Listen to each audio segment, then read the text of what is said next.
Oh, okay. This again. Naive morning. Uh, alright. But what to do that was Sleeping Beauty. Hmm, Dogwood not dead. I open my eyes. I'm staring up at the ceiling. I raise my hand and let it fall to the futon. It's a bit heavy. I keep my eyes on the ceiling in a daze and not bothering to get up. What happened? I'm Team Sakura now, not Team Tosaka. My body feels dull. I'm not awake yet, and I feel like I need more rest. Even though it's morning already, I really don't feel like getting up. Alright? Why am I so tired? Should I recall what happened then? Oh yes.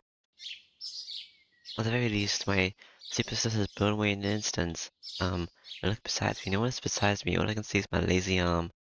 Oh, so Sakura's already awake. Then she should be in the kitchen. Knowing how bad she's preparing breakfast and letting me sleep in. Man, just pushes herself if I don't stop her. I raise myself up. Alright. Oh, immediately dizziness assails me. My body sure feels heavy. Maybe I'm fatigued. I'm probably drained of MP. Magical energy, ME. A lot of something did happen yesterday, but, I don't think what happened last night would make me this tired. I haven't been training for nothing. It must be because I didn't get that much sleep. It's probably because of the blood sucking, actually. I can sleep really well. My blood should get flowing once I start moving.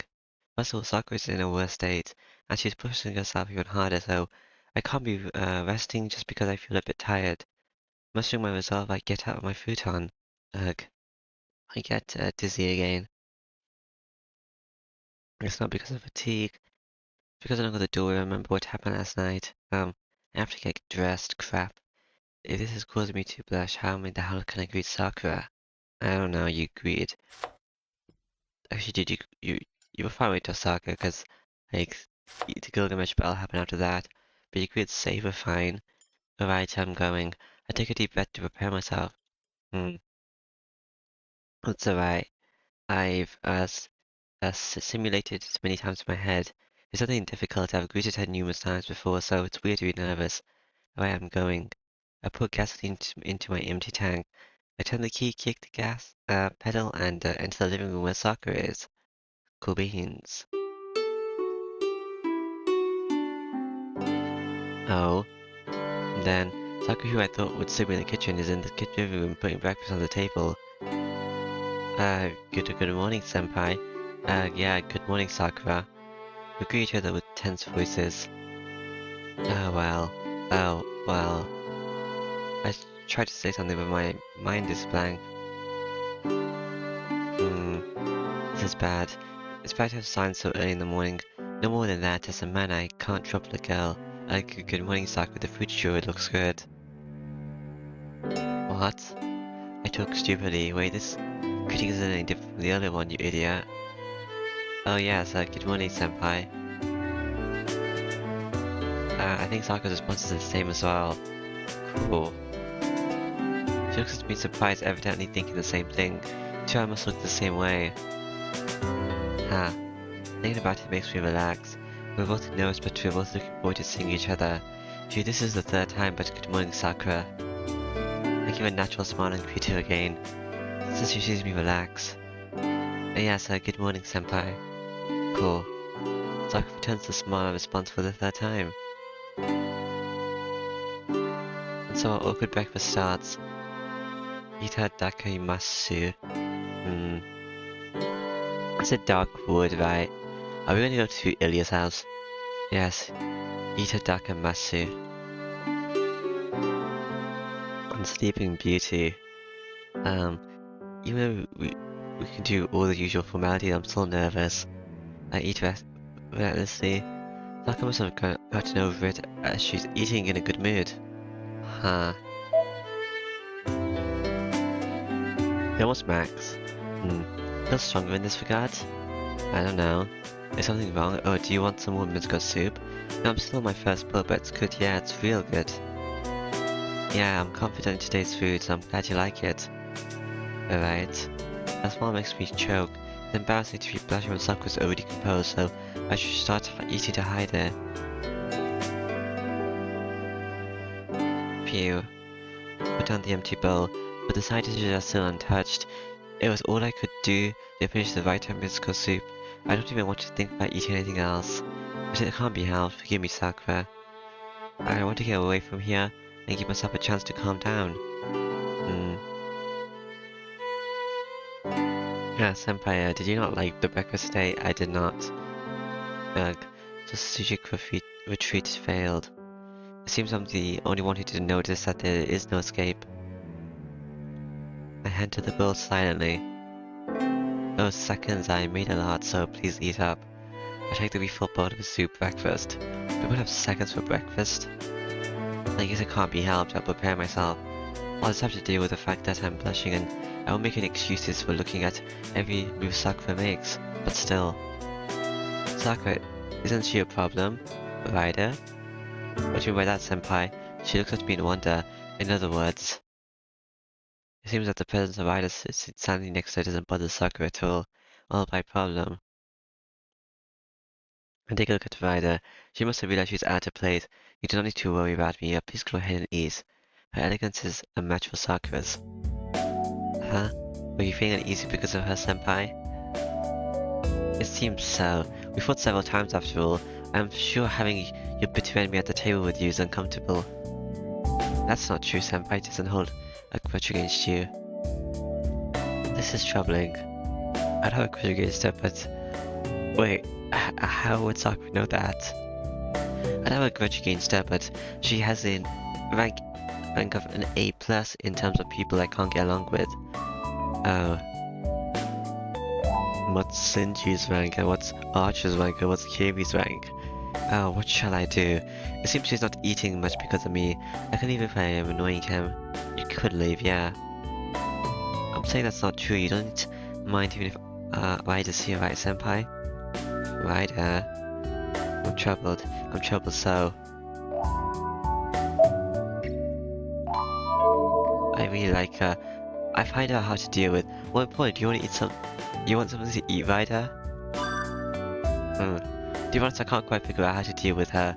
But I really know Ryder isn't my ally. The reason I can't calm down is not that Ryder's here, it's that. Aren't you going to eat, Ryder?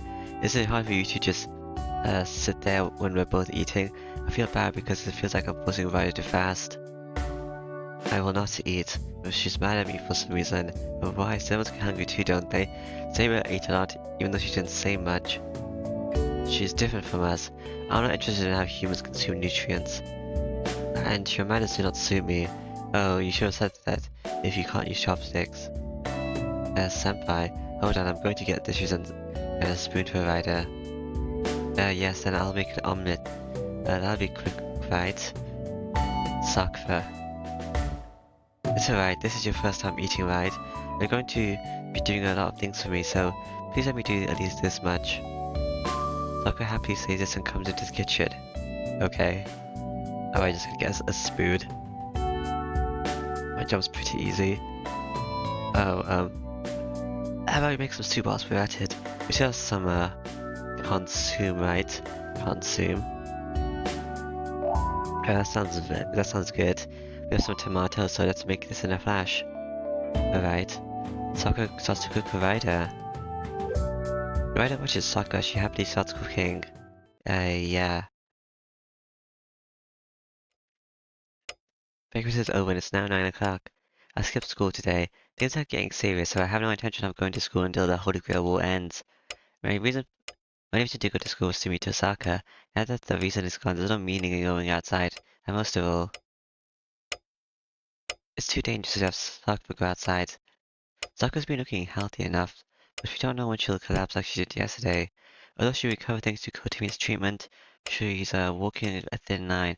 I don't know what Zoka intends to do, but I can't let Sakura meet him in her unusual condition, unstable condition. If the crest worm is activated, it'll all be over. Shinji did it using a drug, but for Zoka, the one who put the crest worm there, it should be easy to activate just by looking at her. Dotami said it too. The Sakura won't last long. The time only I'm the only one who knows about this. I can't tell Sakura or Tosaka. I have to end this war before Sakura finds out what I'm doing.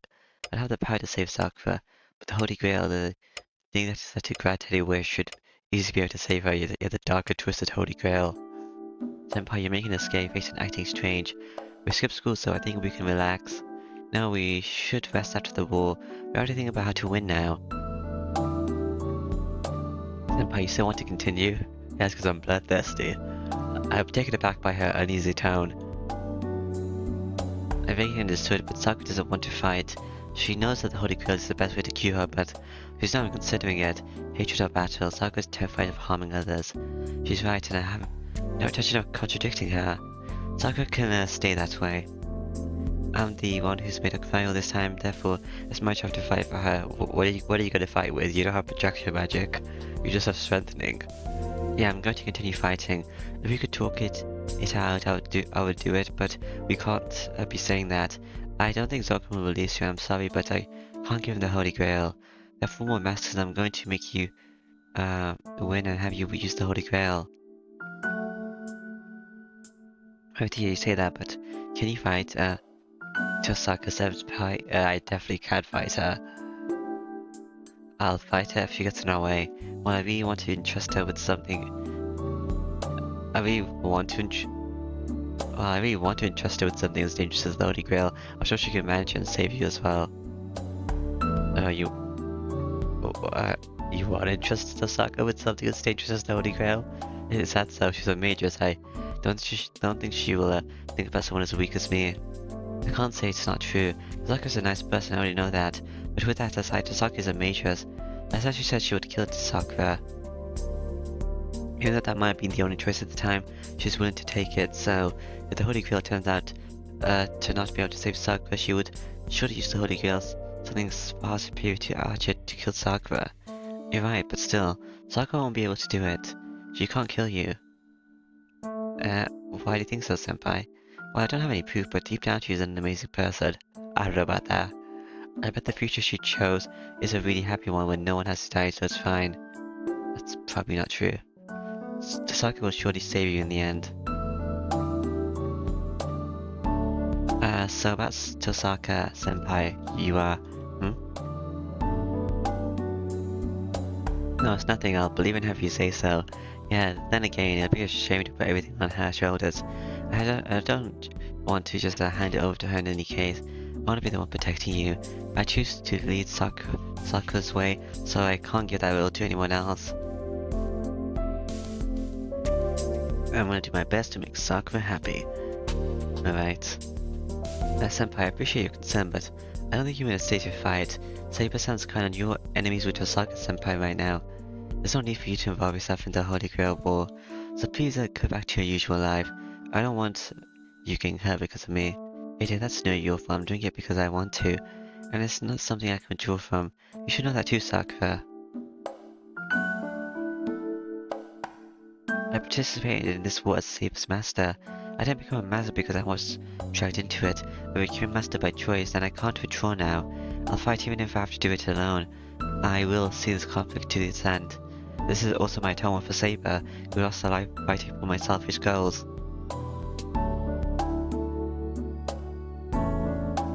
Not really selfish, but okay. No matter what you will, I won't stop, so I think we need to come up with a plan of action. Is that fine with you, Ryder? Do not mind, you're correct. What is your opinion, Sakura? Sakura agrees with silence, because it seems she understands. Alright, we need a plan, but before that, I glanced at Ryder. I'm getting used to her presence, but I want to do something about this. What is it? It's about your eyes. Why don't you take off your blindfold when you're in the house? I know you're biting Misty Kai, so you don't need to hide them, right? Isn't it uncomfortable? So my beauty is being spoiled by its appearance? To be frank, yes, your clothes may be fine, but isn't it hard to keep that blindfold on? You're beautiful, so why don't you take off that sultry thing? If this is what he says, Master, I shall consider it depending on what you say. No, absolutely not. What, huh? Wait, why is Sako objecting so desperately? Why? Doesn't it trouble you to have Vida walking around blindfolded? No, not at all. First of all, she has the mystic eyes. What would you do if you were affected by by an accident? Was such a thing ever happen, Vida? Yes, my eyes are more like evil eyes. It would be difficult to keep from targeting you even if I saved my magical energy. Or are you serious? You can't control your own eyes? No, hence my title. But I cannot hope for an effect equaling yesterday. You know, now that my eyes are mystic eyes of petrification, this recognition weakens the effect that a surprise attack has, so you should purify it at a slower rate. Oh, why? I see, so my body won't suddenly go numb like yesterday. It would depend on the situation. The effect would be magnified if you let your guard down. So I should not let my guard down, right? Then there's no problem. Even if I'm captivated, you're on my side, so you can dispel me right away. Yes, I will not take you alive. In that regard, there is no danger. No, I said no, Ryder. Ryder's eyes aren't just to petrify others. You're right, and I shall keep them sealed. Sokka lets out a sigh of relief. I don't really understand, but it seems Ryder's going to keep her blindfold on. I see, it bothers me, but if that's what you want, I'll have to deal with it. Yes, I do not like revealing my face, so please do not bring this up again. Where did her previous lightheartedness go? Why is suddenly acting cold now? She's hard to understand. I guess I just can't get along with her all that well. Alright.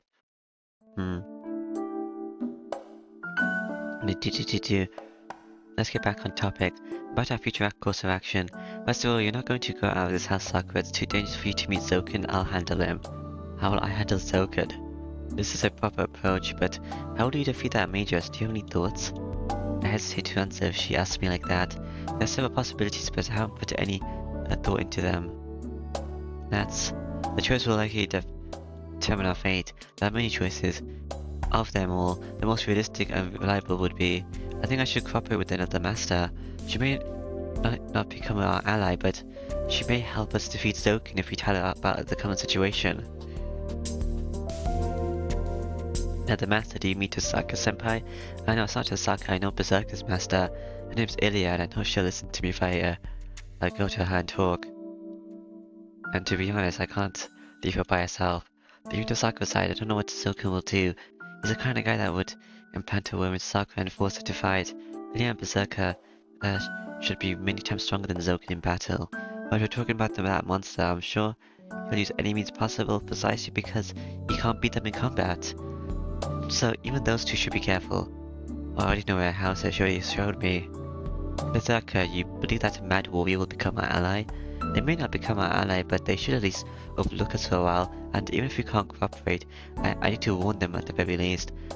The girl that came to this town alone, she was raised as a master and crowned with the name Enspern, so she's not a complete stranger to me. I see, senpai. But senpai, do you know where this Illya person is? Yeah, she showed me once before. I remember the way. It's a big forest, so I don't think it'll go exactly as I planned, but I should make it in half a day. Half a day, that means you're going to set out now. Yeah, they say to strike while the iron's hot, and if I head out now, I should be back by nightfall. I was pressed to make a decision, but this is good.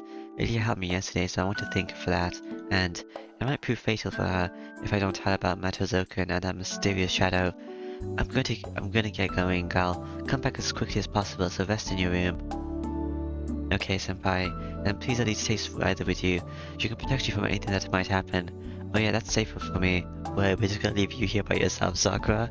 But I can't agree to that. Sakura's also in danger. No, she's in greater danger because she can't oppose Zoken if she meets him. Now you protect Sakura, Ryder. If Zoken comes, try to avoid battles and start to use your magic energy. Instead, carry Sakura and run away. I'm sure they can't catch up to you. Ryder nods obediently, apparently thinking the same thing. See, if Ryder's saying the same thing, you'll be staying home for today. But it's dangerous for you too. As far as right now is, don't worry, I'll run away if it's dangerous. And Illya isn't interested in anyone that it's not a master. It's not dangerous for me since I'm not a master anymore. The forest right now is what? What's in the forest? You're about to say something. I pat him on the shoulder and leave the living room. Well, I'll go to the shed first and find something I can use as a weapon. Okay, I'm just gonna find a shinai again, aren't I? Sakura sees me off as I go. A shinai bag with 2 wooden swords inside, and another bag filled with light food are the only things I'm carrying. I didn't bring a map or compass. I just have the power to shred the into steel. If I had like a steel blade, it would be a lot more powerful. It's a route Illya showed me with her magic, so all I can rely on is my memory and my instincts. It's before 10, an hour on taxi and 4 hours on foot. I hope that's all the time it'll take. I'll ask the taxi driver to go slow and find the entrance to the forest. I'll get off the taxi when I find the entrance and continue on foot from there. I might go to Illya's castle before sunset, but take the shortest route. I'll figure out what to do once I've met Illya, Shiro. Then, a familiar voice from behind me. It sounds practical and cold, depending on how you hear it. When my voice is said politely, with as much intimacy as she can show, Sab, I almost say the name voicing my impossible wish. Oh, it's Ryder. But I must speak with you before you leave. Ryder. I turn around and accept reality. Ryder's in front of me. The girl that used to, call me with that tone is no longer in this world. Fine, but what is it? I'm in a hurry, so please make it short. I only have one question. You said you would protect Sakura, but I have not heard your reasons for doing so, Shiro. Are you saying you can't trust me? Correct, I do not know you as well as Sakura does. That's a natural question. Ryder protects Sakura, not me. As a potential ally, she just wants to know my intentions. But I'll only say this once, so don't ask me about this again. It's just not that I'm putting undue importance on it. It's just that it's just not something to go around telling people. Look, I like Sakura, not only that, last night I gave her my magical energy. It seems so Sakura's magical energy was stable this morning. Sakura would have been sick again if she did not get outside her provision. What of it? That's all, I like Sakura, that's the only reason I'm protecting her. It's natural for a man to protect his woman, right? Then you are fighting for Sakura? You go to save Sakura, you have no intention of letting her obtain the Holy Grail for your benefit? Well, I am planning to use it. I don't know what the Holy Grail is, but if it can bring Sakura happiness, I'm going to make full use of it. Bring Sakura happiness? Yeah, I've made Sakura suffer until now, so I want to compensate for that by making her happy. Ryder just stands there without saying anything. It seems she understands why I'm embarrassed to tell people about this. Alright, I answered your question, so it's my turn. I have a request to ask of you. Okay, I shall answer it to the best of my ability. It's easy. Can you not say my name with that accent you just used? Can you pronounce it properly? It's Shiro. Don't drop the U and pronounce it clearly. I understand Shiro is fine. That still sounds weird. You don't have to put an usual accent on it. Shiro. No, Shiro. Shiro. Shiro. Ryder struggles as she practices pronouncing my name. Yeah. She has a sharp image because of her blindfold and her black clothes, but Ryder is actually sociable. I'm just guessing, but I think Ryder is a class in her private life. Shiro, So this is the correct pronunciation, Shiro. Shiro.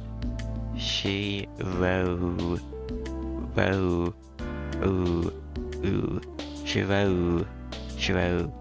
Yeah, it's perfect. I'm sorry I asked your selfish request. Selfish? You do not like to be called with that accent I used, right? But I believe it's right for you to correct me. You're wrong. I did like the way you called me. That's right. I liked it, so I don't want anyone else saying it in the same way. I know it's a stupid thing to care about, but she was the only one I wanted to hear me call me like that. I'm sorry, it's really just something selfish. It's not that you're at fault. I understand. I just inquire about it if you say so. Okay, then I'm going home. I'm leaving Sakura to you, Ryder, not home. I'm going to Illya's house. I go to Ryder and start running. I'll go to the intersection and catch a cab. Then I'll go to the suburbs and look for the forest entrance that I saw once. Yeah. So it's Illya the Sleeping Beauty? 10-1. And she is left alone. There's no reason for the boy to fight. The only one who is the one who's no longer a master walks into danger while she the dangerous cause is resting. The fact depresses her even more. He has headed to the forest. Do you regret it, Sakura? Someone asks her master. The girl does not nod, but narrows her eyes and shakes her head once. I can't regret it, Ryder. There's no point now. You're correct. That was sunny and meaningless question. Yes, but it's not all painful. I know it's wrong to say this, but I'm happy. I'm happy that Senpai is doing something for me. But her face is filled with agony. The mouth that says she's happy is heavy, as if bound by a feeling of guilt. But that's wrong. Grandfather will show no mercy. As long as Senpai keeps fighting, there's a chance that he'll die. And most of all, it's troubling for her if he stays in this war any longer. It'll bring a bad fate down upon the both of them. That's why, she wants him to simply return to his normal life. She will not last long. That being the case, she wants him to live, but at the same time, she clings to hope. For as long as she fights, she can be with him. No, it delights her that the person she loves is fighting and getting hurt for her sake. She doesn't want him to fight, but having him fight makes her happy. Two contradictory wishes compete for control within her. Hmm. What a lie. It's not competing at all. With a pained murmur, she acknowledges the darkness within her. Yes, she wants him to fight, she wants him to save her, she wants him to answer her, to make up for all the times he did not. For that reason he can get hurt, and she thinks about something she shouldn't. Flash. Hack.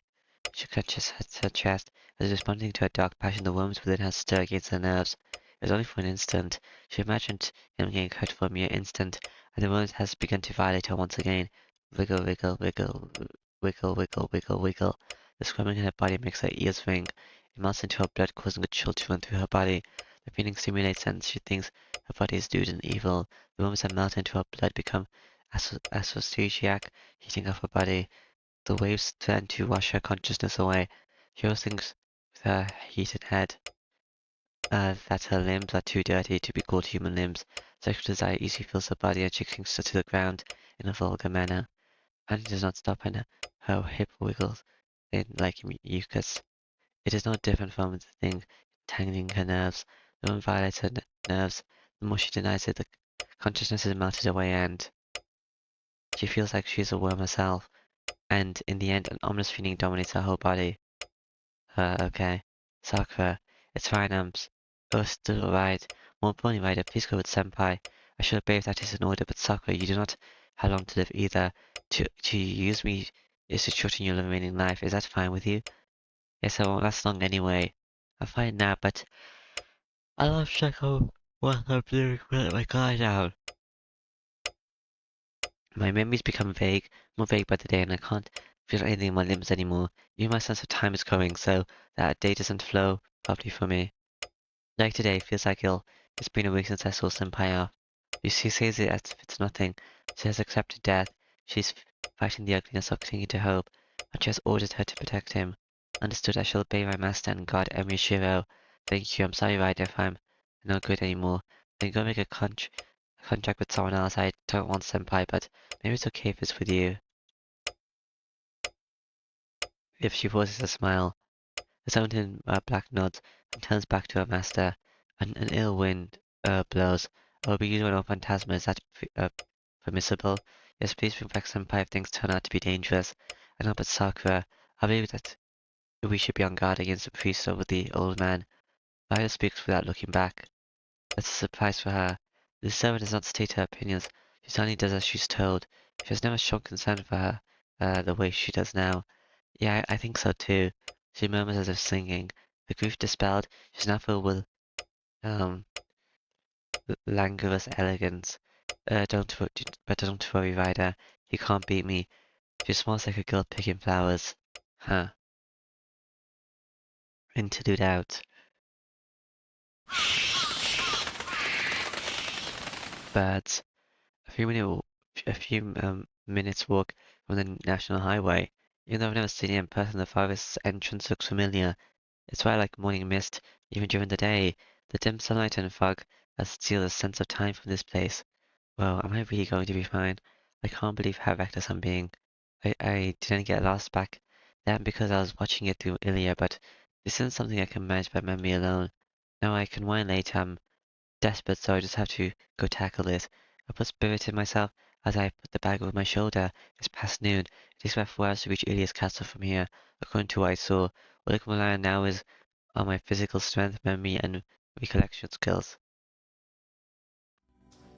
How can you like estimate the time it would take just based on that memory? I walked through the forest. The smell of a sap is a bit suffocating. The unpaved path is tiring to walk on. It's been 2 hours and I think I'm following the route Illya showed me. What's worrying? There's no sign to confirm that I'm on the right track. I can keep walking all day because of my training, but my defeated streak is chipping away at my energy. If memory serves, I still have 2 hours to go. I can easily imagine what will happen if I don't end up at the castle in that time. My physical limit is far, but I'll make trivial mistakes with a disturbed mind. Rehydration and monitoring your condition are your highest priority during mountain climbs, and you have to worry about which foot you step with and the depth of the bare rock you're scaling. Even though the forest isn't as dangerous as the mountain, this place is a different kind of danger. Losing your sense of direction, not knowing where you are, there's the danger of getting lost and who knows what beast you might encounter. The beasts living in this vast forest are likely to have their territories. When people stray into those territories, they're usually attacked. Walking aimlessly is like asking to be attacked, and even a straight animal trail needs to be avoided from time to time. Fortunately, snakes don't seem to exist in this forest. All I see are traces of wild dogs, and that's fair too. I bet there aren't many living things here because of the magic of the enspens on this forest. But there are a few wild dogs, and there are far worse things. Oh, that way is bad. I have to watch out on my way home. Like, I go around the thicket that an animal may be lurking in, and make my way according to my memory. Discretion is the best part of valor. Illya knows we're here, right, because of the boundary field, right? As a rule of thumb to somebody avoid dangerous places rather than waiting until Jisha confronts you and then walking away. But still, this forest seems different from the one Illya showed me. The air around me feels different, and I'm just driven down my back with every step. Don't go any further, get out of this forest now. Nobody will return alive from this forest today. I feel like the strange trees are warning me. Come to think of it, this smell is... I thought it was sap, but that's not quite right. The sweet smell is nothing like the forest. This is... Probably, hold on. I take out a wooden sword from my bag.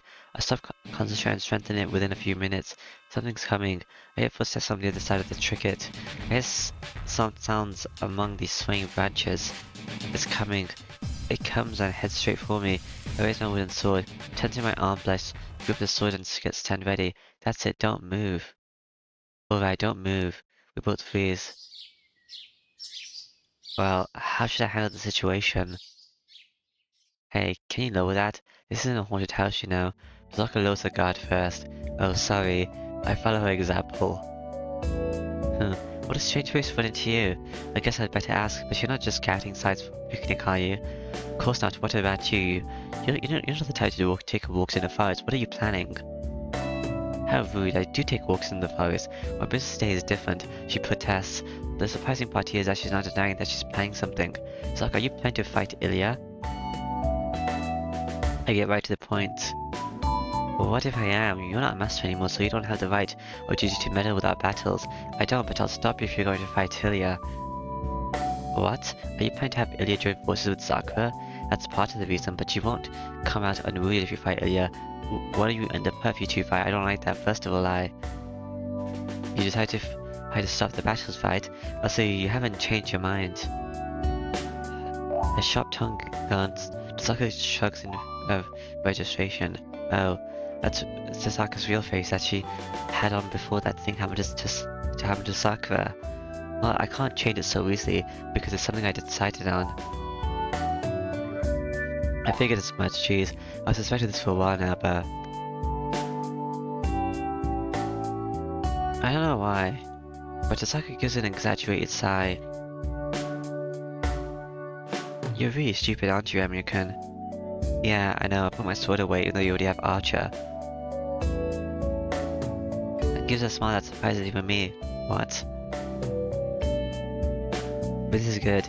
You don't learn your lessons, but that's what I expect from you. You should do your best as a clumsy person. Oh, what's with your triumphant expression? You piss me off. No, so I guess you have business with Illya too. You really planning to talk with her? Allowing but Sokka just stares with a smile. Oh, damn. I don't know why, but I can never deal with Sokka in these situations. I feel like I'll back myself further into a corner no matter what I say. Why are you quiet all of a sudden? It's not like you. Huh. Yeah, you're exactly right. I'll really see Illya, so don't bother me. I'll chase you away if you come following me. Huh? Oh, you know where Ilya lives? Oh, crap. Near my big mouth. Good, can you lead me there? I know the general location, but I only really have this old map and I can't trust it. It's great if you know where it is. Hey now, I told you not to follow me. Oh, can you let me be when you're going to talk to Illya? If I find her first, she'll be too busy to talk with you. Are you threatening me? First of all, you're going to fight her even if we're together, right? I won't. It's best if you cooperate with her. Our priority is to kill Zokin, right? I came here to warn her. Warn her about what? Master Zokin is planning something, so I want to warn her to her guard down. Remember what happened to Castor, right? It'll be a disadvantage if the same thing happens to Berserker. Well, I smelled something sweet earlier, so that's probably the Shadow, so he's probably here. But I was ready to fight her even though I came to warn her. Considering us, we can't just talk.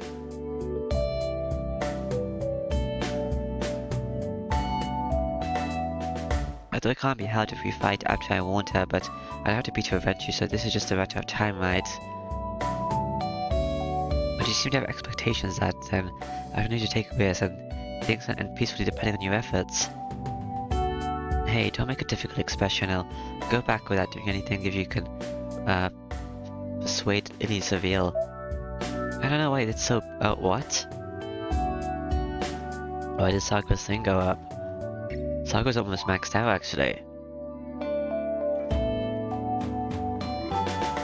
But if you fail, we can beat it together, or I'll help so that we can both escape. How about it? It's not a bad deal, right? Deal or not? No, not. You're going to follow me anyways, right? Ah. Of course not. That's a false accusation. We just happen to be heading in the same direction.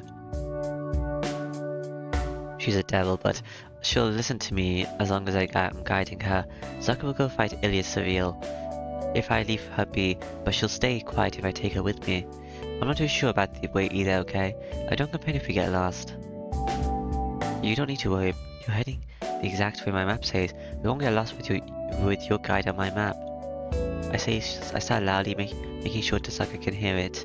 Alright, I give up. Let's go to the castle together. You won't fight Illya, right? Right. I won't interfere while you're talking with her. She's troublesome if she's your enemy, but she's reliable if she's... An earthquake. The trees shake. I hear explosion in the distance. No, this isn't an earthquake. Something like a typhoon is raging nearby. Tasaka, this is... Berserker, I guess we were a bit too late. Well, we weren't gonna be too late unless you just held me up, didn't you? Tasaka. What? The Berserker's the one raging around. Yeah, we're here, so there's only one person Berserker would fight against. What will you do? I'm going out. I'm going, but will you stay? There's no time to think. Wow.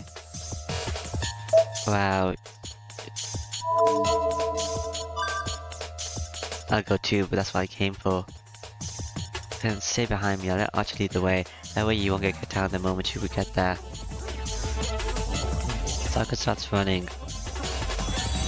Hope you do get cut down. Archer takes form, gives me a single glance and takes the lead. Please be alright, Illya.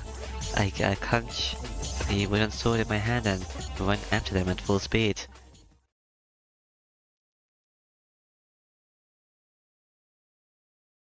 Turn 2. The girl flees a castle with the black giant. It's a baffling escape. She has abandoned her castle.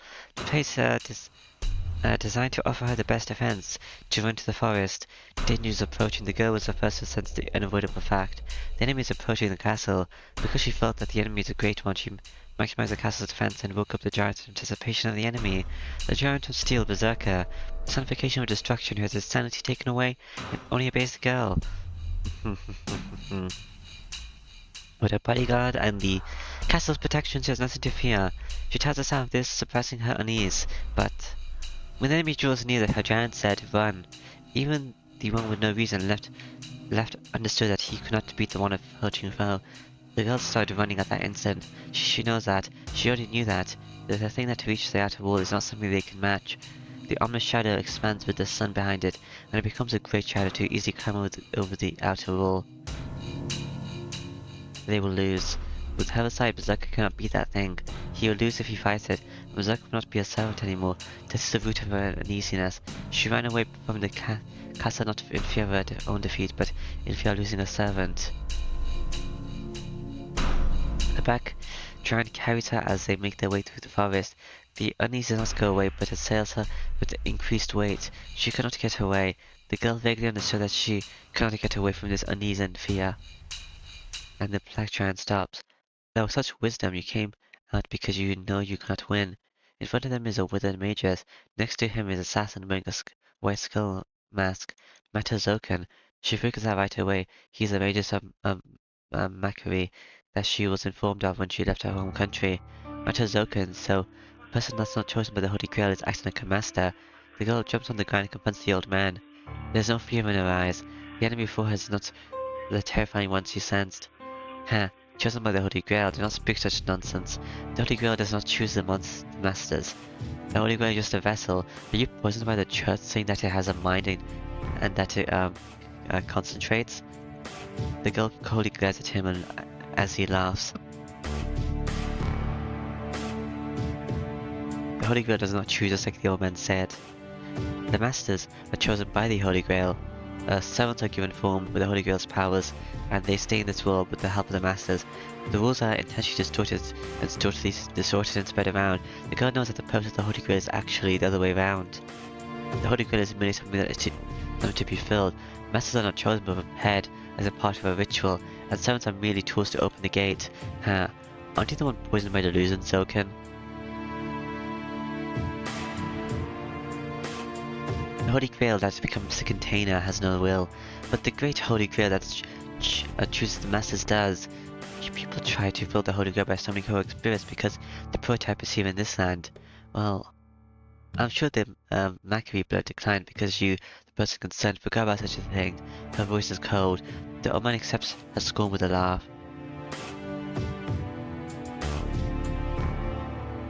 But there's no need to worry. Macquarie's account will end now. The matter is about to be completed. The plan was to take a part in the next ritual, but I was blessed with a good game pieces. My earnest desire is about to come true. I see, then do as you wish. I'm not interested in you. I don't like having bosses besides myself, but you're going to fail anyway. I won't bother you, so why don't you go back to the pit where you belong? You don't need to tell me.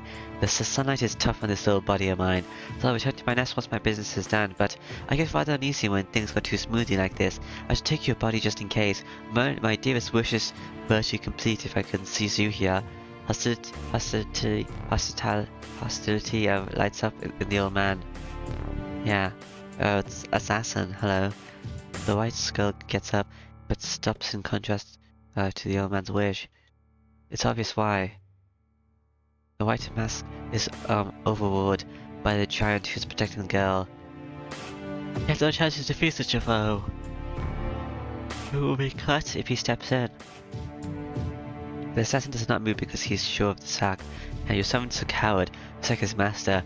He doesn't have to fight if he's scared of dying. Do you two value your life so much? There's no reply. The assassin does not speak, and his master laughs in his place. Of course I value my life. My wish is for immortality. His wish is for his name to remain forever. We struggle on together for our same goal. Are you mad? You desire the Holy Grail to grant you immortality? It shows in the girl's eyes. His grin widens even further. It's as if he was waiting for that scornful reaction. Of course, look at this body. It rots by the second, reeking of decay, melts my flesh and bones, and my brain deteriorates and loses its knowledge.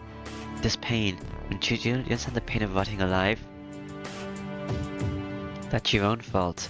A human body cannot endure 100 years of life. Compensation is needed if you want to surpass that. If it's painful, you can at least you can be at ease if you die. Ka. The old body trembles. The major shakes as if racked by coughing and I thought so ends burn. You people have had the same thought process for 1,000 years. You're just a puppet after all. You will never know what it means to be a human. He laughs from the bottom of his heart. What did you say? Fool, listen closely, daughter of winter. For people, there is no greater regret than death. The pain of my rotten flesh, of becoming the nest for worms, is like a pus in my brain compared to death.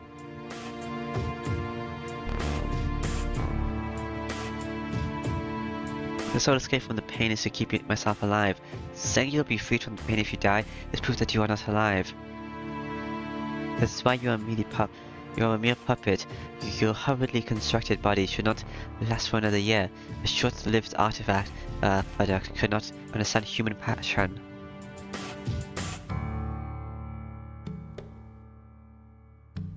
Right, you don't understand. I don't understand. You're an exception even within the humans. You can't accept your lifespan even though you've lived that long. I can only think that you're crazy. Do you not want to die that bad? That bad? Of course not. I cannot die. I do not want to die. I have to stay in this world and live on. But I'm at my limit, and what I need to now is the rest that will last forever without decay. That is why. That's why you want to obtain the Holy Grail. You seek the Holy Grail because you're afraid of death. Yeah. Is there anyone that does not fear death?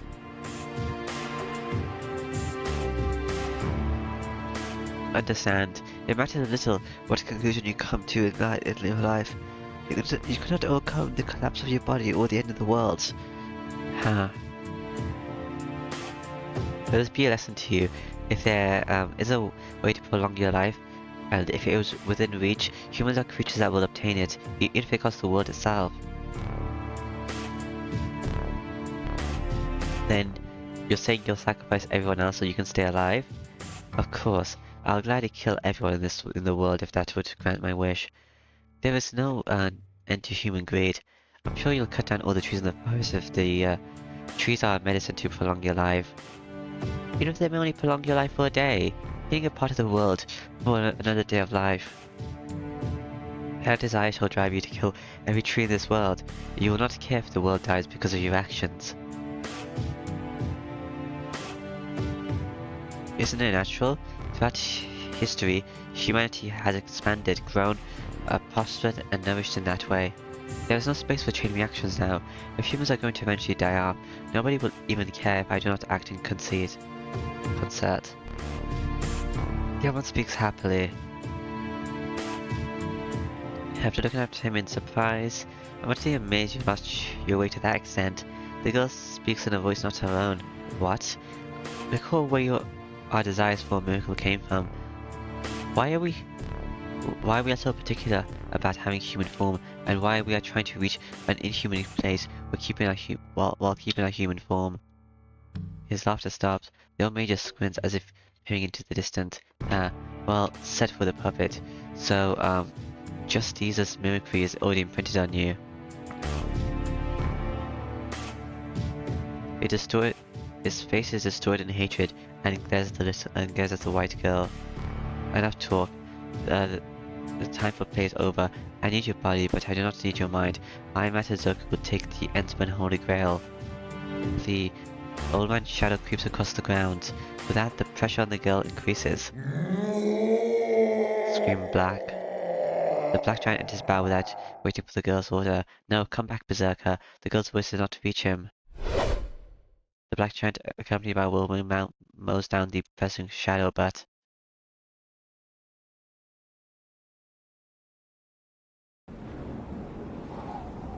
Sound of wind. The wind running through the forest and shaking the trees is something I've heard before. The tremors are growing more intense. We're closing in on the source. It's probably on the other side of that next thicket. The battle to decide the strongest is raging behind those dense trees. My feet stop. A second before I burst into the opening, I skid to a halt and hide myself. Berserker. The Berserker house hides behind a tree and stares at the disastrous scene in the clearing. The scene is literally a battlefield. There are 3 servants fighting. One is the black giant Berserker at 3. Another is the white skull mask, a killer assassin. And the last one is...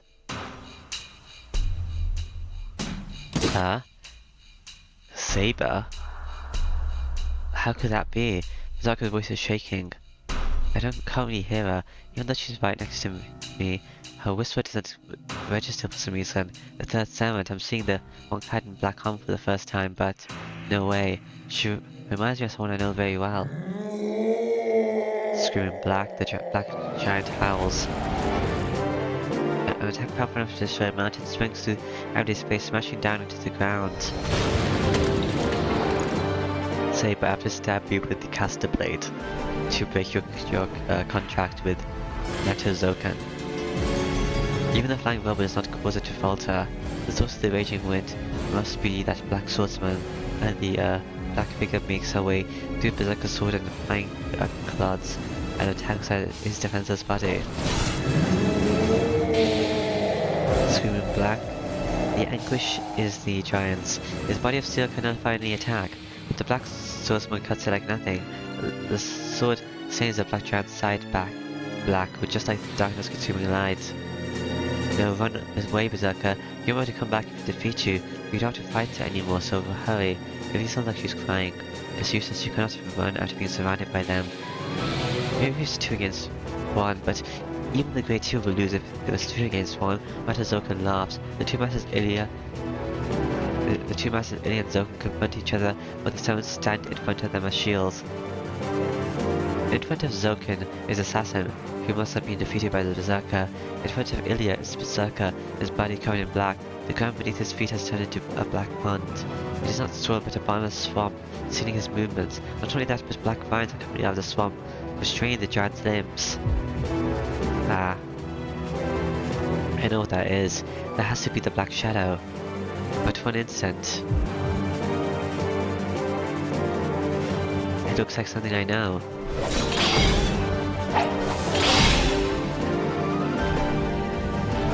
The deafening crash shocks me back into reality. The situation is hopeless. The Black Shadow's Sakura. Sakura is strong. Even though the Shadow has nearly gummed him, he still stands against the swordsman.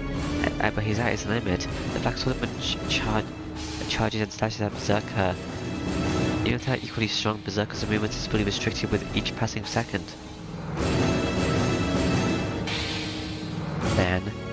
Then, the balance will only tip further towards the swordsman the longer they fight. The match is decided. I shall leave the rest to you, assassin. It'll be dangerous for me to remain here. Capture the Amazon gun until his berserker is consumed and return to me. His figure goes hazy. He vanishes from the forest, leaving an assassin behind. Look, that thing swallows anything it sees. All the more so if it's a clump of magic. Make sure the Ensmore girl does not get swallowed. His presence, along with his figure, fades away. Zokan has disappeared. The only ones remaining are Assassin and Berserker, and the Black Swordsman raising a sword. No, even if you die, Berserker, even you will die, Berserker, so run away, Berserker. Illya murmurs in an emotionless voice. What did he make of that? The giant advances with a roar. What? He advances like a storm.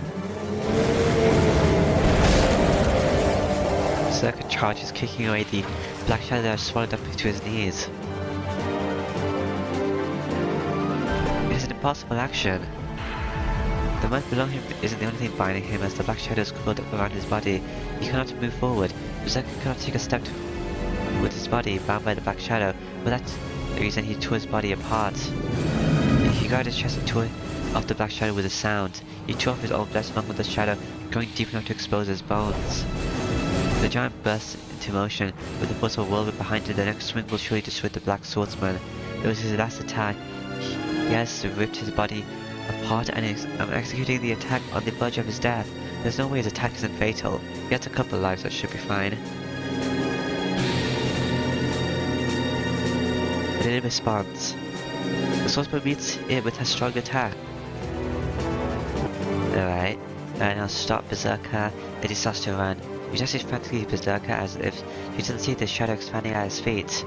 Illya. I can't do anything even if I go out now. I have no hope of winning against either the shadow or the swordsman, but still, I have to stop Illya. No, don't go, Illya. I jump out from behind the tree. I grab Illya from behind as she runs towards Berserker. The mad warriors feel a strong wind and an explosion that even takes away my vision.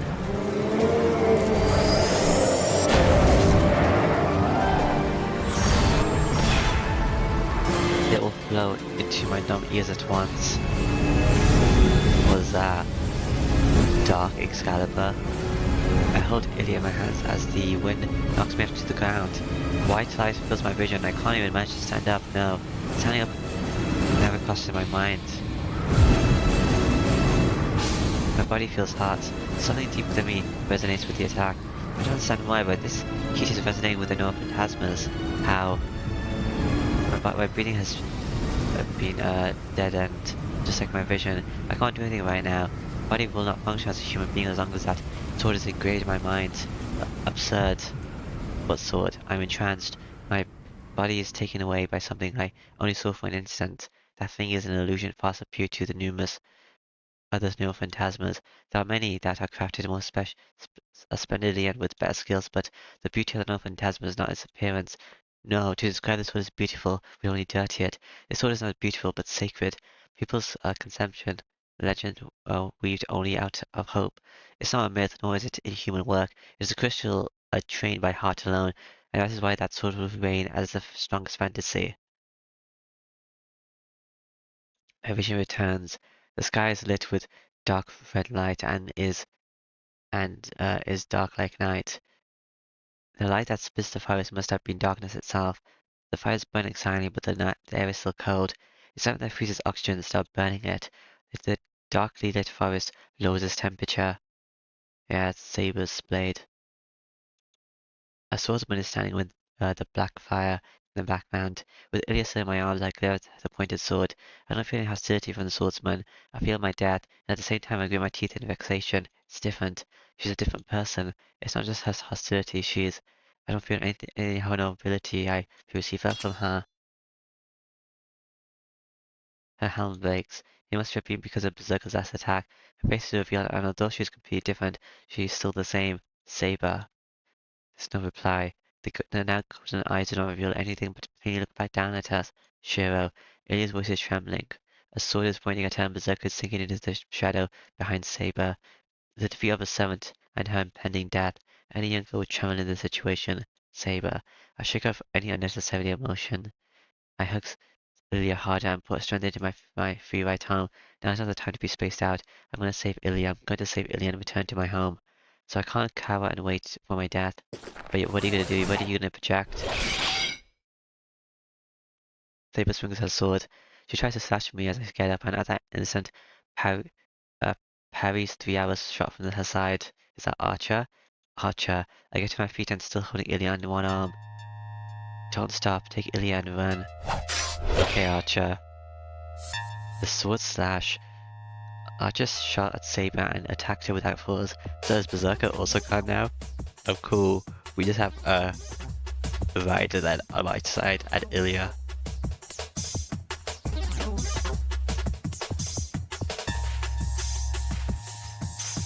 But it doesn't do much. This is kind of like the last situation actually with Caster. Because Caster had a... What's it called? Caster had Caster. They had a... Her master, they had Saber that they were gonna get, and they also had Art Assassin. But it doesn't do much. Even with its godlike speed, like Saber easily repels its twin blades.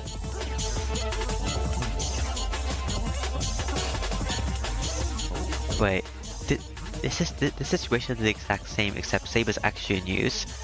But maybe Berserker as well soon. Yeah. Archer is acting strangely. Looking, I see that the black shadow is entangling around his feet. How unsightly, Archer. True heroic spirits cannot oppose the layer of the cursed world, right? You're not different from the apparitions in this forest. The cool voice is definitely Saber's. She easily smashed the black shadow and...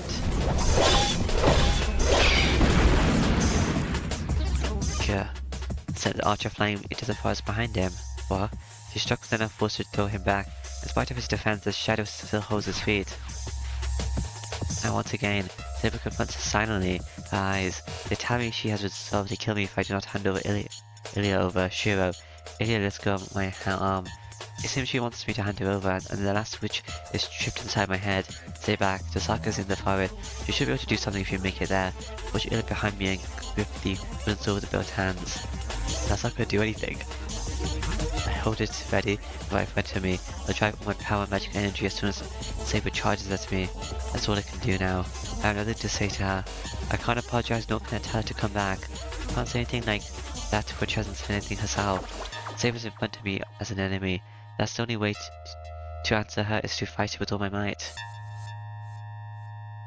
You should project, but you're not going to because you don't know how to yet. Still, I take aim. I won't even try to take her life at the cost of my own. Saber taught me that such tactics are useless. An attack with that premise of your death is only effective against an opponent as strong as you. Against Saber, I can't hope for something as good as a mutual kill. Therefore, I'm only aiming at one spot. Her helmet shattered, so her head must be damaged somewhat. That's where I'm going to strike with all my might. I'll defeat my enemy and live on. Once I get that clear image in my head, I won't even be able to match against Saber. You can't match against Saber anyway. She's coming.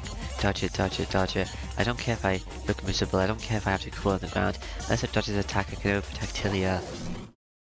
Oh, I'm dead. I fought Saber before, so I know this will be fatal. The lightning flash attack comes from the upper left. Slicing through my neck will be easy as my rise. Yeah. But my head is still attached. Saber's sword stopped just shy of my throat. What happened? She suddenly shoots her sword and jumps away. Could that be her reason? The black pond expands on the ground. The shadow is about to crawl out of there. I'm sure of it. That's the thing I saw at the park the other night. Ryder's not here. And I don't think that's just like a custom curse. My duty is complete. I shall leave the rest to you. I appreciate it. This is an easy job. I can make up for losing against the Manchun. Saber walks over to the black mud, and he sinks into the mud just like Berserker did. I watch her until she completely disappears. I don't care why she's still in this world or why she's my enemy now. Now that we're enemies, all we can do is fight. Why didn't she kill you? This is the nature of this war. But still, I think for a second that she wouldn't have been stained black like that if I had been stronger. Emyukan. Who's that? The doctor's voice brings me back to myself. But to me are the two approaching shadows.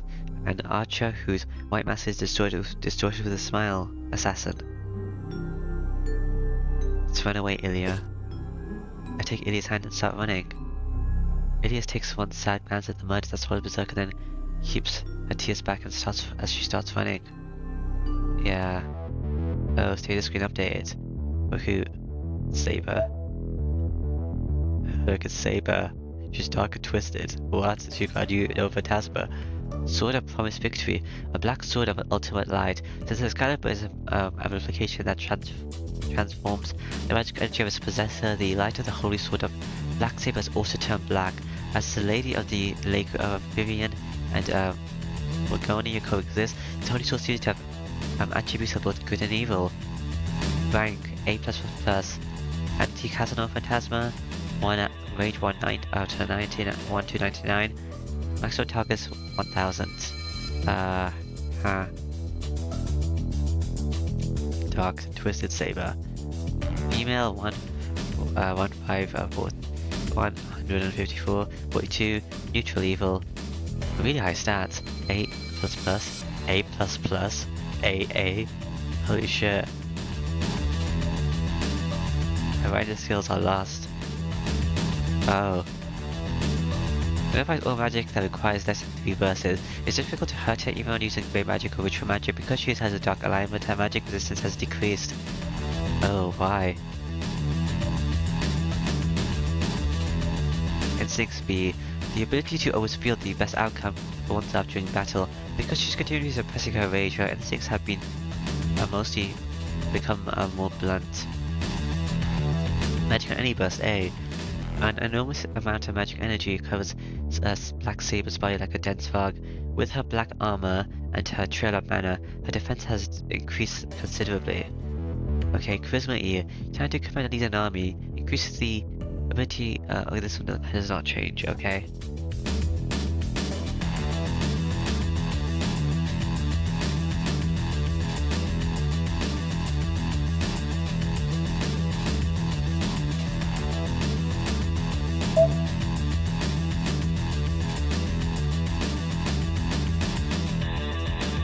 We went through the forest. In front of me is Tosaka leading the way. Behind us is an assassin pursuing us through the trees. Ah, behind you, Emiya-kun. Yeah, probably. She must be worried about us, and even though she could have escaped by now, she slows down and turns to look at us. I know that the enemy is right behind us, but I can't shake him out. Someone assassin is after us. There's no way to shake him off when I have Illya with me. That is far enough, there's no need for you. Is that Ryder? What? A minute ominous voice right by my ear. When I look to my side, oh, it's Assassin. I see a white death's head, smiling as he licks his dagger. Yeah, the masked figure is knocked him back away. When running beside me, Assassin was thrown off guard by a kick to the side. Oh, it's Archer. So you cannot kill a kid unless you attack him by surprise, you third rate. Archer did not slacken his pace as he talks. I will take the rear. You take Illya and run. Sure. Hurry, we'll all die if he lightning catches up to us. Archer is looking at Assassin and something that is coming from behind him. Yeah, it's after us. A shadow's coming after us while staining the ground black. Archer, we can talk later. Run, kid. You took Illya's hands up, protected until the very end. Archer slows down a bit and goes after behind us. At that instant, right before he leaves, he gives Illya a heavy look with regret. Well, Illya has the holy grail inside of her, so... Sa. I go through the forest with the sounds of clashing swords on my back. Oh. Assassin follows. He is distracted by Archer's efforts. Nugu. Unable to sustain the offense, Assassin is once again forced to retreat. Their attacks are matched. When the daggers are thrown at me, are shot down, and it's obvious that Assassin is not in control of this fight. But it's not because Assassin is weak.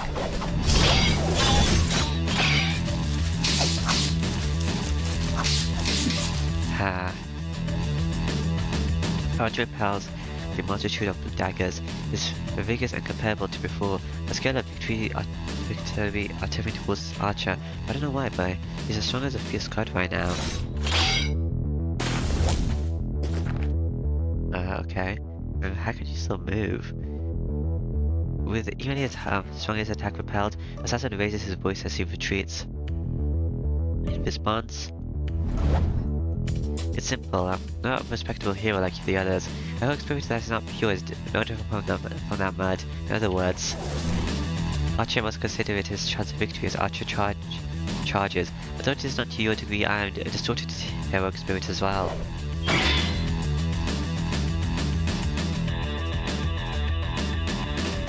I thought you were a guardian. He cuts the white mask with one blow.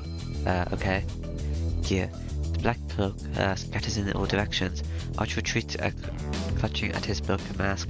It is not a retreat to regroup, but a retreat to save his life. Black servant runs away from Archer and disappears into the trees. Nice job, you're not worried by getting overtaken now. Thanks for the hard work, Archer. You're tired, right? You can get back in the spirit form and rest. Tosaka looks relieved. Vin. Behind her. Yeah. Why do you stop, Toe? It appears as if pulled from the tree shadows. Huh? What? She looks behind her. At the same time, the black shadow extends its tentacles and... Tosaka. I won't make it even if I run. I witnessed Tosaka getting pierced by that black tentacle. Maybe Archer's gonna kill himself? Yeah. But the only one I see getting impaled is Archer, who pushes Tosaka aside. Huh? Yeah, I don't know why you were celebrating Tosaka. Did you forget that about the black shadow? It's kind of all your fault. Tosaka looks up at Archer without comprehension.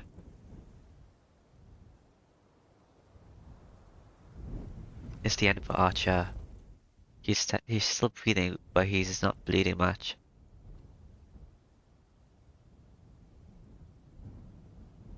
And he's not bleeding much. It should be possible for him to heal himself, even if he's pierced as long as it's not fatal, but somehow, inside that Archer cannot fight anymore.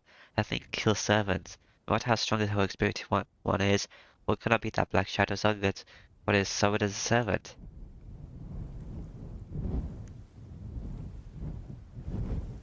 I barely comprehended that fact for some reason. How? It's not even a blade. How can you understand it? What are you doing, Archer? Huh. Zucker must have felt the same thing. Yeah.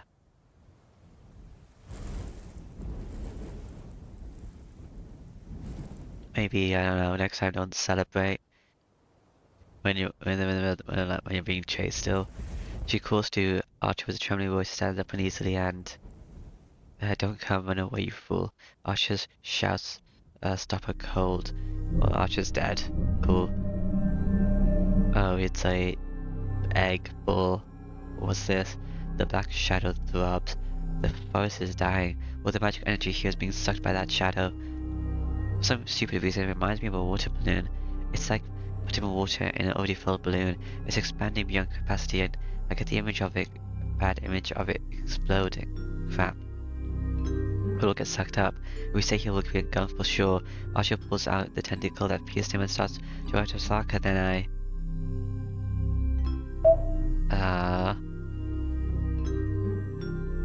guess I'll protect Illya. Why not? I'll protect Illya. I can't try to save two people. Sokka's Archer, but Illya has no one then. I have to take Berserker's place. Get down, Illya. I tackle Illya and force her to the ground. That instead I cover her body with my own. A vision of perception is filled with black. Oh, it's hot. My body's almost blown away. The condensed and released wave of magic energy rages throughout the forest as a storm. It's not there. My vision is painted black. If it's this dark, even though I can clearly see a black side must have come falling down, my body's not there. It's probably melted from the heat. My body's not there. The loss of my senses of touch is more disgusting than the pain. It's gonna feel like a long time again. But that's a problem. I can't protect Illya unless I have a body. The black shadow tries to take Illya. I flay my right arm to drive it off. Facing him with my same arm, I press her to the ground. And I finally realized my body's there, my body must be there, or else I couldn't have protected Illya, man. I panicked too much. All I lost was my left arm. That's the only part of me that's vanished without trace. The rest of my body is still there, but I still have the sense of loss. I only lost one of the two, but it still feels like I lost my whole body. Okay. Do I not have an arm anymore? It's disappearing. Shadow fades away without trace its magic spent. I thought it just takes away magic energy though, not like your actual limbs.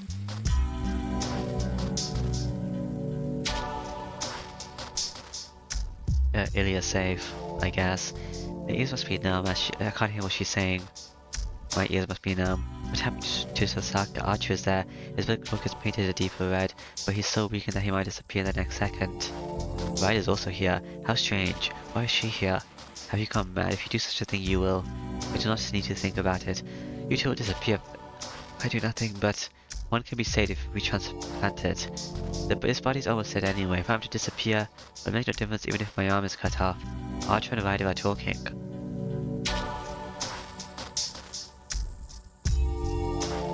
What the hell is going on? I don't know. And in the end, one would normally die. One can't survive after attacking their spirit's body to the human body, but the boy and I are an exception. Wouldn't you treat him appropriately once she wakes up? He tenderly runs his fingers through Tasaka's hair. Archer does? Wow, why are the two Emiyak Shiros the exception? My vision fades to black. The dark sun no longer shines in the forest, then. The darkness must be falling on my consciousness. So this is it, farewell Tasaka.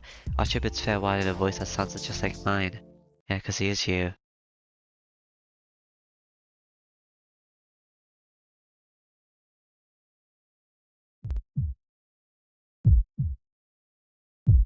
The shadow wavers. Shadow, are you Sakura? The red knight is covered in blood and Tasaka is sitting on the ground dumbfounded. About 5 meters from them stands the silver-haired girl and Emi hand in hand. The shadow wavers. After shrinking like a dead tree, the shadow expands like a blowfish. No, its poisonous nature is like an ugly and deep sea fish. Okay. Do. This go up? Don't think so. The expansion continues without limit, swelling outwards and dyeing the forest black. At that instant, the red knight disappears, dies protected to Sakura, and Emi survives by pure luck. It is fortunate that the ground is uneven. The expanding shadow passes over every Shiva who is in that hollow pit, but his left arm is above its rim, unable to share in that fortune. She wakes up. It's been half a day since she sent her rider to guard Shiro, so it was you, Sakura. What the hell? Mato Sakura, who shared a vision with her servant to follow her situation even without leaving the home, is brought back to reality with that scene. How can you share a vision with your servant? She feels like vomiting. Her vision is blurred as if she's lost it. Because she cut the shredded vision off by force, her body sweating as soon as she breathes. What's in her stomach rises to her throat. She runs into the dressing room. She's covering her mouth with her hands as soon as she gets to the sink. Okay. She vomits out everything in her stomach. Oh. She stands there with her head down, shoulders heaving. What do you have in your stomach? It's not like you get rid of the crest or whatever.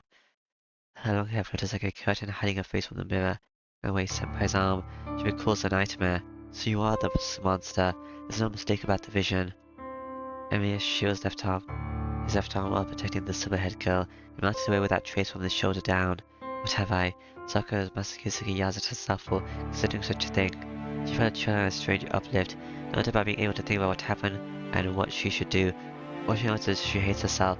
She previously got the idea that if Emiya were injured to a point where he wouldn't be able to go outside, he would not be in danger anymore.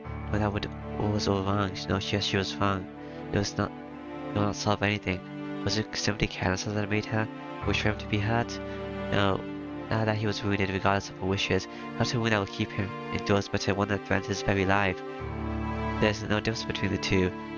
That's what it means to be injured. Why does she think this misfortune to lose a part of one's body is a good thing? Because he kept going outside at night. He only went outside during the day this time. The nausea does not go away. She does not stop vomiting even after throwing up everything. Okay. Gastric juices and blood. She thinks that the sharp pain in her stomach and the scratch in her throat is like a punishment to condemn her. Oh, wrong one. Okay. And after a while, her nausea finally goes away when the gastric juices run out and she regains her composure. She breathes heavily. Her shoulders are moving up and down painfully. She puts her hand on the sink and tries to calm down, as if she just finished a marathon. But Senpai can't fight anymore, and Transfer speaks her true feelings. He can fight and he will keep fighting. A short murmur, still breathing heavily, she raises her head. The figure in the mirror is crushed by a feeling of guilt. The apologetic expression is caused by her worry for Erin and Shiro's well-being. She truly wishes for his safety. The mirror reflects her face with a crooked smile. Yeah, maybe.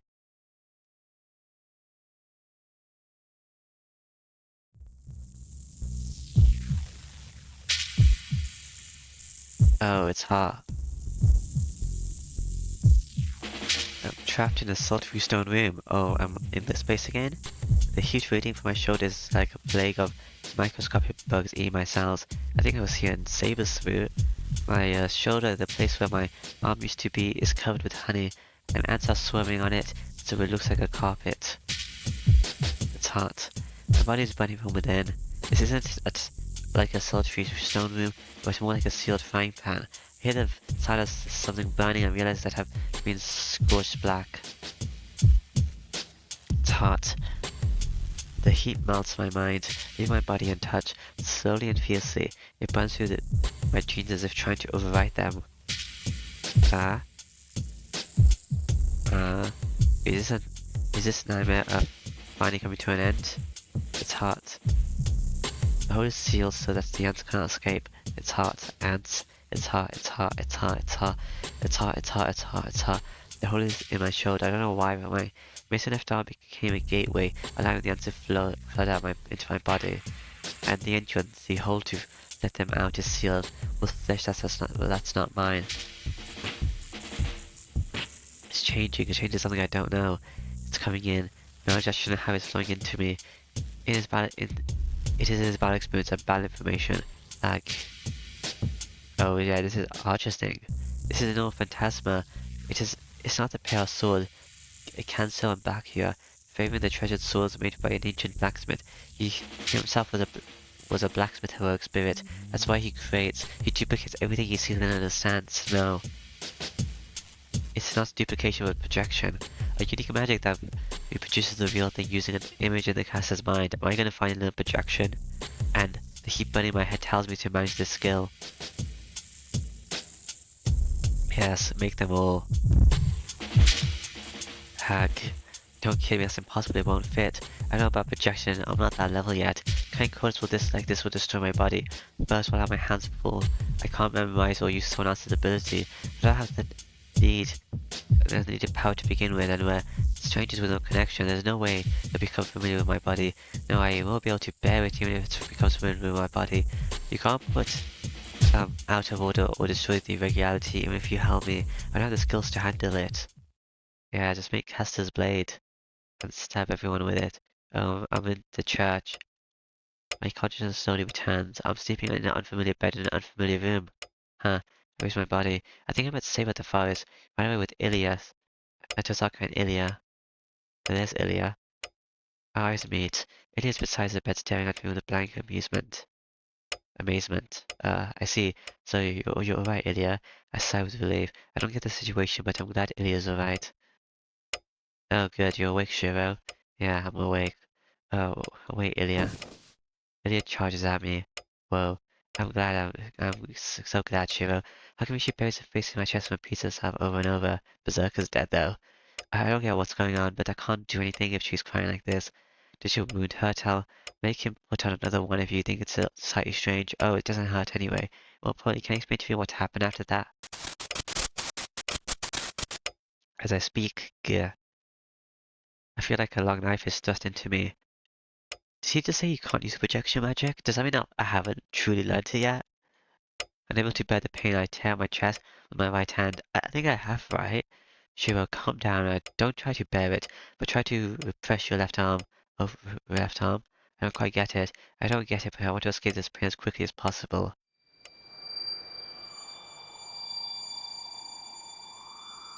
That's my magical circuit. I relax my mind. Once I start meditating, I quickly understand which part of me is abnormal. I can control it more or less if I know the origin of the pain. I just need to create a barrier so that the foreign substance can't enter my body. Phew. I'm fine now, Illya. Am I? I don't know how to do that. Yeah, I can tell. I wonder what would happen, but they don't seem to reject each other at the very least.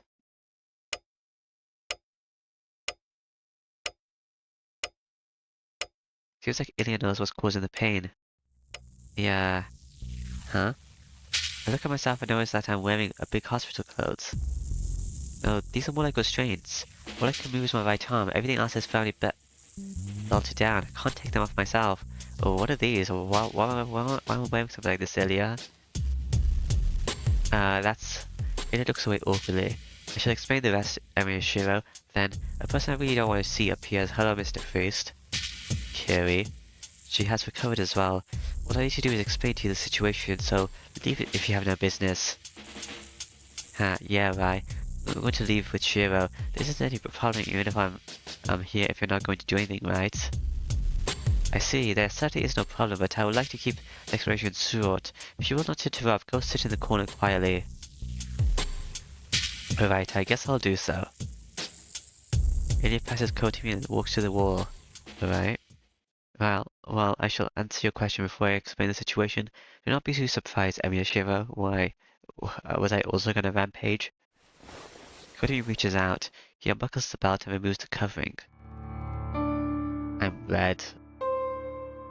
What? The arm there is not Shiro's arm. I can tell even through the wrapped cloth. My left arm is not a part of my body. It is a foreign substance that should not be there, attached by opposing the natural provenance. Come to me, it's Archer's left arm. In accordance with Archer's wish, I have transplanted it from this corpse. Oh, that's what he was talking about. Archer's wish? Wait, did you say corpse? He did disappear. He disappeared after the transplant was complete. He was almost dead. when he was carried here. Surprisingly, he endured until the operation ended. It was because of his capacity for independent action. Archer has been eliminated, and the remaining servants are local assassins, Sakura, Rider, and Saber. A very berserker. No, I don't think I could call him a servant anymore. Hold on, Archer disappeared right then. Isn't it weird that his arm's still here?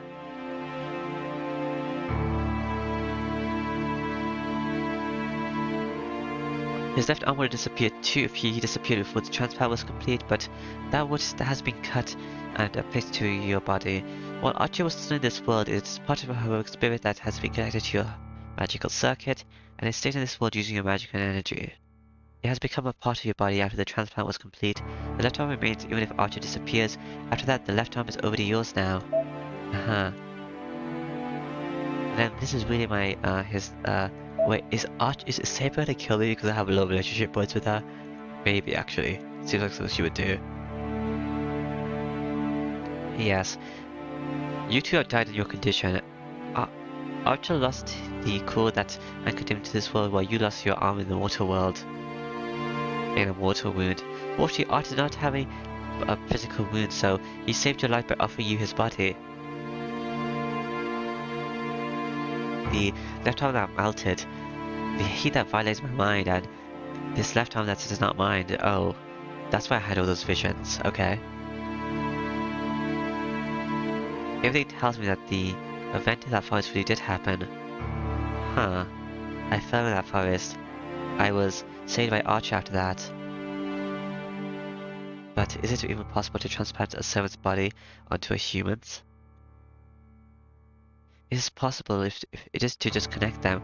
Spiritual doctors are said to heal the soul, not the body. I guess this priest here is a real thing, in contrast to his looks. I accept your compliment, but this is something to celebrate. Joining two separate spiritual bodies is forbidden magic. It cannot succeed. Spiritual bodies, resurrection and restoration of souls, are divine mysteries that cannot be held with magic. And handled with magic. That is why I thought I only succeeded in the shape and expected him to die of shock, but she went out to a special case. I found out earlier that he would pull through if the connection was made. Illya looks away and lets her eyes wander sadly. Well, because they're the same person, maybe that's why. Oh well, I do not know why. All I know is that you two were suited for each other. I was surprised when I saw the operation. Even twin brothers will not look this alike. I flexed my left arm to test his words. I don't feel anything. I don't even feel any pain. It's like a lump of dead meat. It doesn't move no matter what I do. It's like a hand numbed by loss of circulation. The sensation of a part of my body not moving brings mental fear rather than physical pain. The left arm is just a piece of metal. Why might feel constricted like this if one becomes a tin man? It doesn't move at all. Was the operation really successful? Do not wish for such an excessive thing. That is all it can do right now.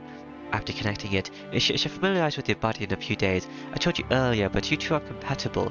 At this rate, it shall heal well enough to give you no trouble, leading an ordinary life. Maybe you can teach me projection magic. But be warned, I'm only saying that the magical circuits are compatible. No matter how suited you may be to this arm is not the arm of a heroic spirit, something a human cannot handle. No, it is more than a weapon than an arm. It's powerful, but it will swallow you if you use it. Does that mean I'll self-destruct? Of course, if a human like you uses the arm of a heroic spirit, your body will be consumed by Archer's arm. No, the terms blow away is more accurate. Your body's spiritually far inferior to Archer's arm.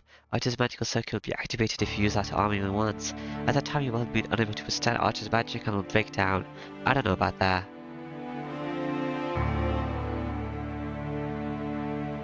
Look, it's not that your lifespan is shorter with each use. The type bomb in you will be turned on once you use it. What is that? In short, that means I'll certainly die if I try to do what Archer even does even once.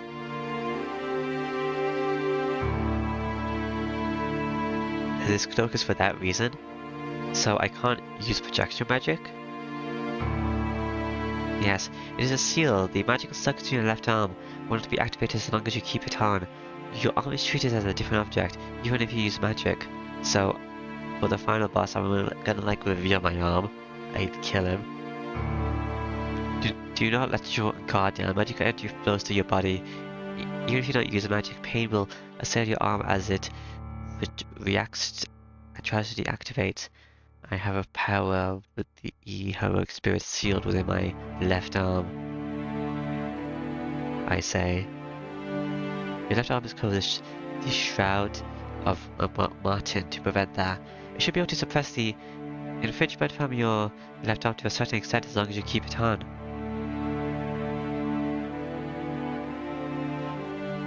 Hold on, to a certain extent, that means it cannot completely suppress your arm, yes.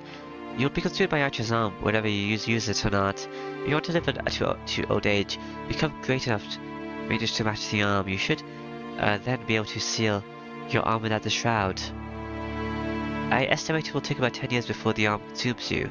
You have that much time. You could become a master mage and control your arm, or you could fail and be consumed. It is not an immediate threat. Alright. This is like I was remodeled without my knowledge. But it's no use to complain. I would have died in that forest. Transplanting Archer's arm was the only way to save my life, so complaining would mean I don't want to live. I understand, and let me thank you. You did another favor for me. Could you please pray that it doesn't happen a fourth time? I suppose I do not need to worry if you talk like that. Then go outside. Vin is waiting for you in the chapel. Oh, Vin. Okay. Courtney heads to the door. I get up from the bed and put on the repaired jacket. I can't move my left arm, so I have to drape it over my shoulder. Okay, it won't hurt if I keep my guard up. Let's go, Illya. Alright. Oh yeah, I'm coming. Yeah.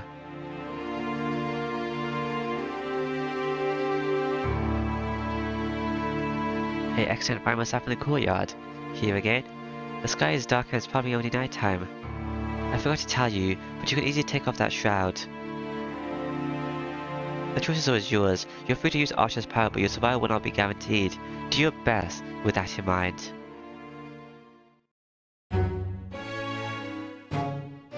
Saka glares at me as soon as I enter the chapel. I don't know what I did to deserve this, but I'm relieved to know she's alright. Well, everyone is treated now. Archer's arm has been transplanted to Emir Shiro, and when the poison is purified, is there anything else you require of me? Of course not. You might claim our lives as collateral if you do any more favors. I see then. Oh, we shall be parting here, but let me ask as the supervisor, what are you going to do now, Rin? The Holy Grail War is a failure now. The outcome is practically decided already, as most of the remaining masters do not have serpents. So Saka shuts her mouth. The matter is pretty much decided, just like Kotimin said. The only master with servants has Zoken and Sakura. Ordinarily, the last two standing would fight, but Sakura cannot oppose Zoken. Looking at it that way, it's already over. Matter Zoken will either recapture Matter Sakura or kill her. It would be difficult to stop him, and you are under no obligation to do so. There's no benefit to kill Zoken. Oh, is that because masters without servants can't obtain the Holy Grail? Right, that is why there is no need to fight anymore. To fight any more battles is meaningless. You would be wise to stay in your mansion and wait until the war is over. But don't I have Archer's arm, so can't I touch the Holy Grail? Thanks for the warning, but I'm not gonna forfeit. I'm surprised, so you cannot give up on the Holy Grail. Of course not, I'm still a master, even if I lost my servant. Don't know if I'm gonna forfeit just because I'm alone now.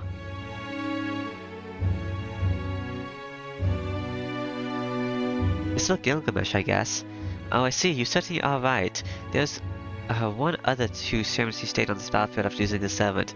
So you cannot give up so easily. Heh, Shiro has nothing to do with this.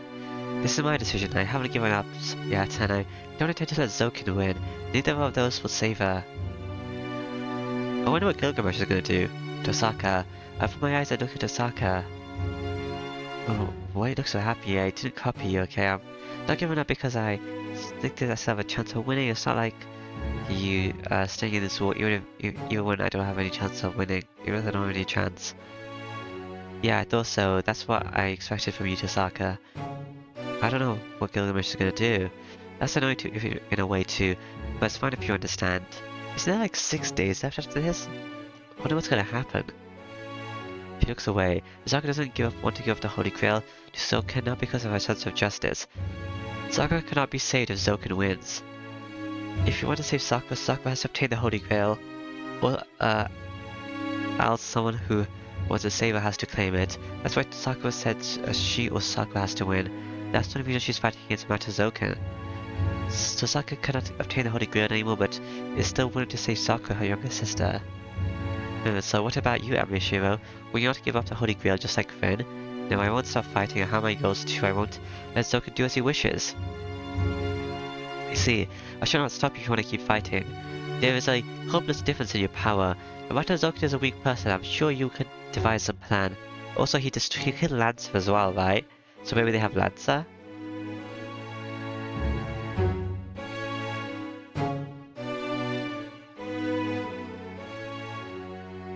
Riddick always said just silently. Oh, I don't think Berserker died. They didn't steal his heart. Some other plan, huh? I can't come up with myself, but with Sakura, we just might figure out how to beat the old man. Maybe, probably, maybe. Conversation ends. The treatment is over, so Kotomi requests that we leave, as we are not asking for protection here. I'm leaving even if you don't tell me. Hey, do you have a place to go, Illya? I still have my castle, and Senna and Liz will come if I call them. So I have a place to go to. Why are you asking such a thing? Well, it's dangerous to be by yourself, right? I want you to stay at my place if you don't mind. I think it's more convenient too. So I think I'm in the Sabres route. I don't mind, but I have to refuse. That woman is at your place. Then, Illya answers me in a weird way. I stare to Sakura because I don't understand what she means by I don't mind, but I won't go. Oh, she's looking at me like she doesn't want to interfere. You mean Sakura? Yeah. She's the master of Rider. So you choose, Mato, Sakura, Amishiro, Kotomi? I do not mind you have Illya Seville. If she goes back to her castle, Mato Zoka will only kidnap her. I refuse. I'm taking Illya. No way, I'm borrowing Illya. I'm sorry, but I can't choose where I want to go. Okay. That is unfortunate, so Illya Seville is to stay at the Sakura household. Don't say such a stupid thing. The master of the Edinburghs will not go to the Sakura's house.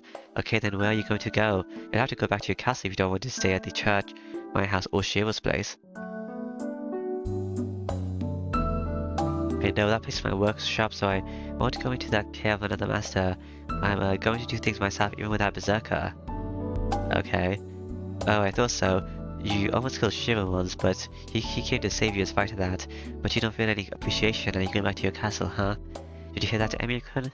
After all you've done for her, she still hates you. She says she doesn't want you to stay in that tiny house of yours. It's true. What are you saying, Rin? I never said anything like that.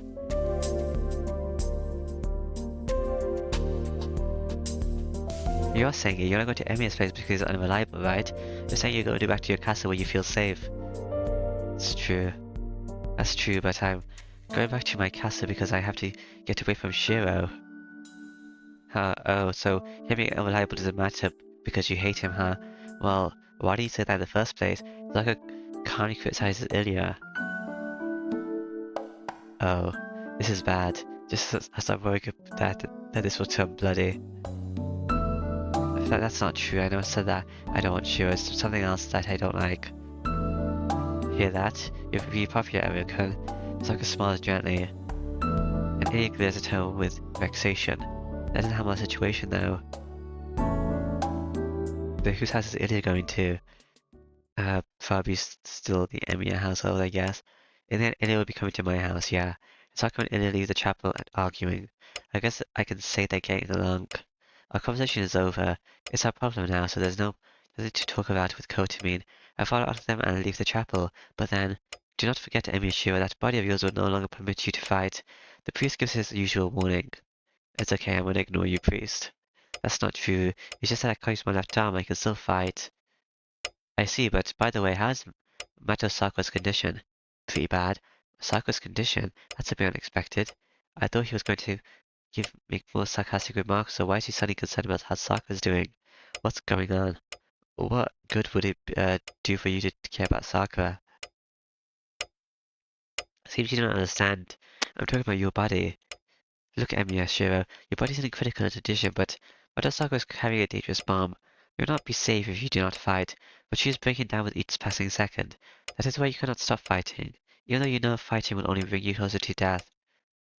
Miyashiro, to fight if you has to fight for you to save Mato Sakura, but now fighting is now committing suicide for you. Therefore, you must understand that saving Mato Sakura means killing yourself. So, that doesn't concern you at all. Yeah, this guy used to killing himself. I choose to save Sakura. I won't back out of my oath, no matter what happens to my body. It's like his whole entire gimmick. I see a devotion to offer your life is beautiful, but is that woman truly so valuable to you? No, she's just really suicidal. This is your last warning, Emi and Shiro. To save a life is to sacrifice one desire. If you would like to keep Mato Sakura alive, do not forget this until the very end. Okay.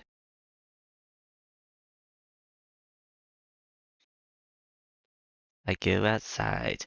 The Sakura and Illya are waiting outside for me there. Illya is looking up at the sky and the Sakura is glaring at me like she wants to complain. Oh. Okay. No changes. You're late. What were you talking with Curie about, Shiro? I don't know, maybe you stayed behind for a couple minutes you would have heard it. Well, it was just his usual criticism. More importantly, there's something that's on my mind, but I don't know if I should bring it up to Saka. Are you calling me my first name now? Fine, we're short on time, so I'll get back to this point. This is a serious matter. If you have much chance of winning if we go separate ways, I'll forgive you for what you did yesterday, so you better be grateful. Okay.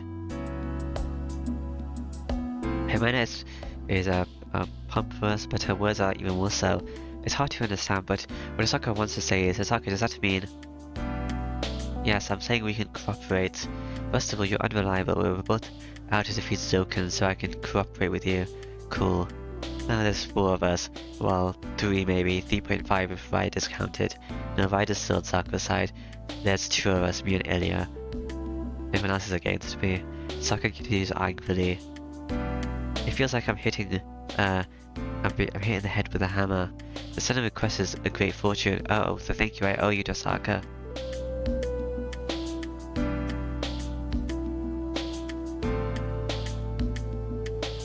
It's not good to have having you by my side. Oh, I prefer Illya.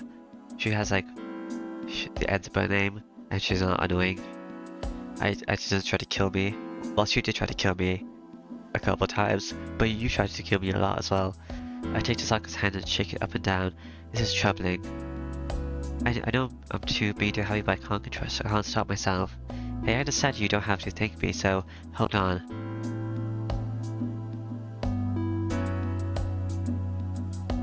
Tasaka retreats quickly. Then, I don't know why, but she looks at my left arm. Let me ask you beforehand, you do know whose arm that is, right? Yeah, it's mine. Since it's a matter of course.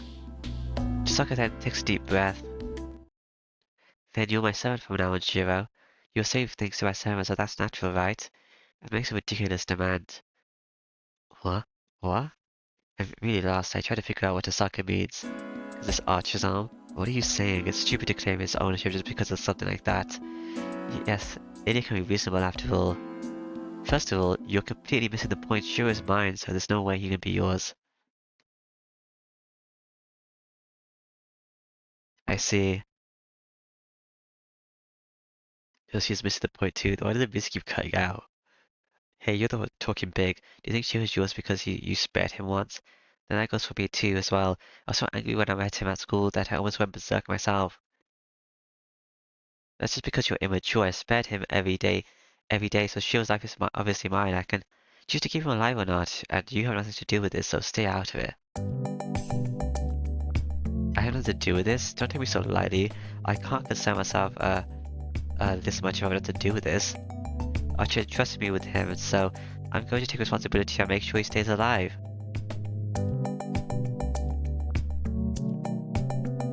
I can almost hear their teeth grinding as they glower at each other.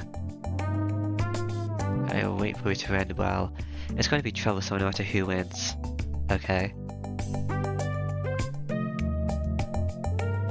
So which is it? It seems they've realized that fighting themselves is nothing, so they've trusted me to make the final decision. What do you mean, which? Who's summoned her? You haven't heard your answer yet, so it's better to clarify it now. Yes, Rin doesn't seem to realize, so you don't want her, so make it clear. You have to make it clear. Come on, say it to your mind, right? Do I get a choice? I don't need to think about it. The one who has the right to order me around is... Oh, yeah, okay.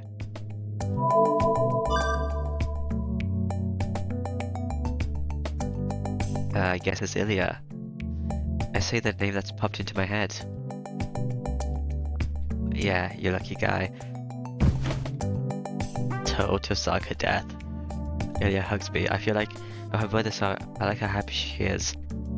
But Tosaka is really mad, so my happiness adds to 0. No, I think it's going to negatives now. So you got a lot of work to flatter little girl, Emmy-kun, or what? Do you like little girls? Tosaka scornfully emphasizes Emmy-kun to criticize me. Her eyes look like they're blaming me the socially weak, sending a wave of pain through my stomach. That's unsightly, Rin. Suddenly like to take out your anger on someone who... So that's when you get dumped. That's why Shura hates you. Don't talk like a grown up and say such a stupid thing. I only talked about common knowledge, and first of all, who was dumped by whom? Yes, Tosaka. Tosaka rules. Illya laughs and keeps hugging me. I think Illya's a bad mate just anyway, so she'll be fine. See, Rin... So, isn't Rin scary, Shiro? Somewhat. But don't worry, I'll protect you if she tries to do anything. Oh, cool. Illya makes a big smile and embraces me. I'm glad. I'm twice as glad as before, but... But you do something about that cold stare of hers, that doesn't let me excuse myself. What, if you have something to say, come out and say it. It's nothing, your interests are none of my business. I'm happy, but I'm going to say something about it. I'm not going to say something about it, but more importantly, why? She asked me directly, but... Well, why what? I made my choice without thinking, so I actually don't know why I chose Illya. Unbelievable, do you really have a thing for little girls? No way, you idiot, I just said it because I felt like it. And I'm Illya's guardian now, so it's natural for me to choose her. Do you have a problem with that? Man, I'm being illogical. Yeah, you're my servant, Shiro. Sure. Suzuka's utterly stunned. Illya's jumping around in joy and it's a big mess. You're taking a defiant attitude now. Well, I'll let this go, but Sakura suddenly has it tough. I'm curious, what exactly are you letting slide, Tosaka? But don't forget, even if you don't use it, your arm is mine. You have a responsibility to take Archer's place. Your body doesn't just belong to you anymore. No, that's how that works. I can't argue with that. Oh, okay. Sakura lost Archer and my life was saved thanks to him, but he's me. And I have to help Tosaka in his place. Yeah, you're right. Well, leave the something aside for now, but I'll leave you in charge of everything. I don't know all that much, so it's better if you take care of the plans. Okay, that's right, I'm in charge of thinking and you're in charge of execution. We're cooperating, so I'm sure you'll work hard.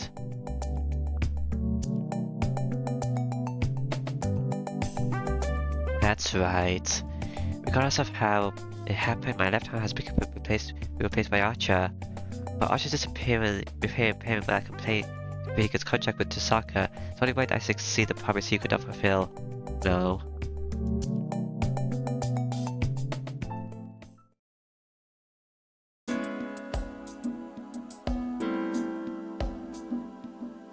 Let's part here for now. I'm going back to my house to pack, so you go ahead. Are you coming to stay as well? Pack, are you going to come to my house? Of course, we're cooperating now, so we have to be together. If you just want to go to my house and Sakura's living at your place, your house has to be the main base, so no matter how you look at it. Oh yeah, when you put it like that, it makes sense.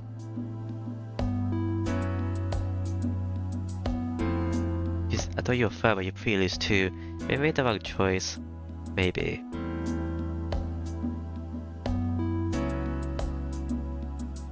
Sakura sighs and starts walking in the opposite direction. Okay. My house is this way, Illya. Why are you following Tosaka? It's just for a bit. If anyone wants my help, so I'm going to go with her. I'll head over this as soon as we're done, so you can go ahead. Illya's going to help Tosaka. Really, Tosaka? Yeah, this is a serious matter, so we need one or two secret weapons. A secret I cannot unlock myself might open to an Ensburn matrix. but I really don't want to find one if Tozaka's inheritance, Kirisu's keepsake, just as I imagine, is not something I can handle myself. Then I'm going as well. I'm not using Kirisu's keepsake, but Zell Segvar's treasure chest sounds pretty. Illya scuffed the letters as she runs off. Skivcha Zelgorg? I took my head in wonder. Never heard of those names before. Are they famous among legitimate magi? Maybe.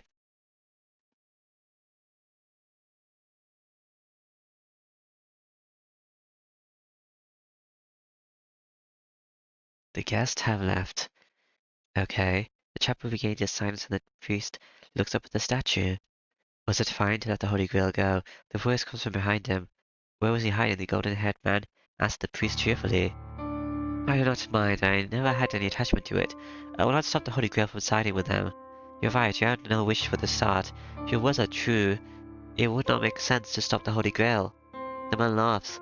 The priest's words, as if to make fun of the fact that he has no wish. He does not intend to speak the truth. It's just the golden-haired man cannot comprehend the fact that the priest has no wish. Kotami Kiri does not need the power of the Holy Grail. All he has is a thorough inquiry. The Holy Grail merely answers one question, one wish. It is a machine to create the desired outcome from one's own question. Is there meaning of obtaining the answer that one wishes for? Kotami, let me ask you. You really have no interest in the Holy Grail? I have no interest in a machine that grants wishes. The same should go for you, Gilgamesh. Our goals are not our wishes. We are merely seeking pleasure because it is the most fun that way.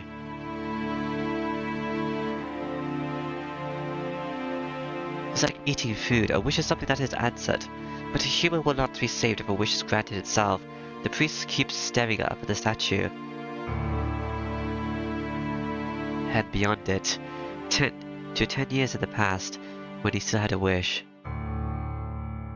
The man is a child with his father was gifted with one on a pilgrim in 1967.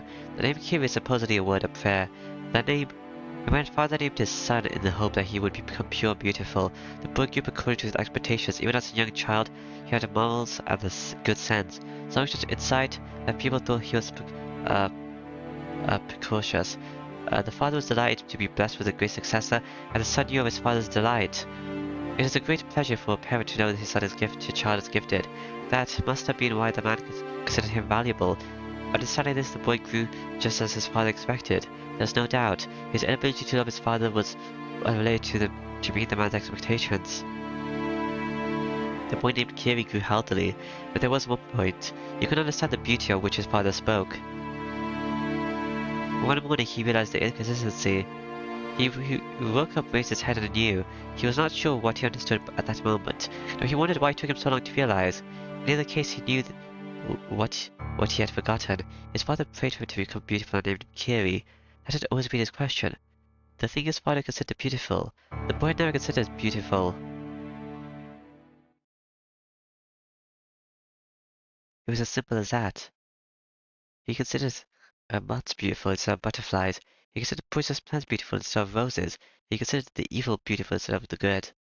He had a common sense of reality, recognizing that it is correct to be good, but by his nature, the boy was only interested in the exact opposite. Nobody could understand the agony he felt. Even Kotami himself was never certain whether it was agony or not, but he worked hard. He tried to be pure and beautiful, and pursued something he did not have from the start, shearing away the skin, ripping off the flesh and dislocating the bones. He would try within his body for what he could not find in his mind.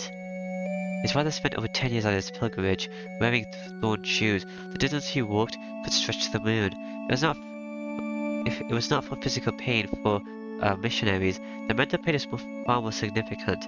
The boy abstained from eating during this pious act. If he was a sinner by nature, then according to the morals he believed in, he needed to punish himself to maintain his balance in the world.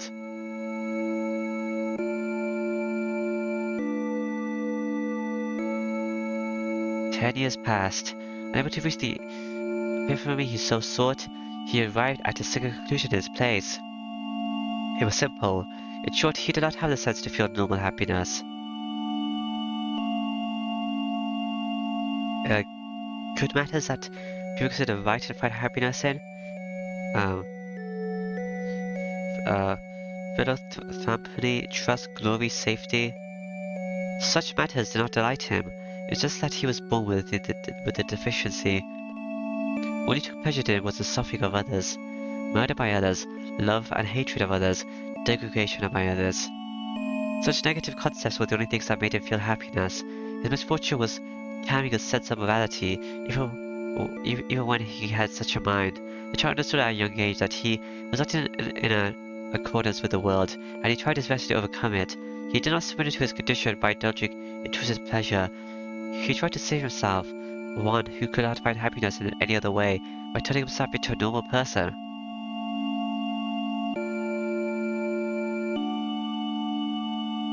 And the path that was his creed, to become a priest and preach life like his father. It is said that God forgives everything, so he thought God would save someone who is not born with it like himself. But the result was tragic. He abode by the rules of God, followed the law and lived modestly, but he could not find any pleasure greater than the pain of others. He believed in the church's teachings that forbade immortality, yet immortality was all he had, immorality. But there was no anguish there. From the beginning, he sought after something that did not exist.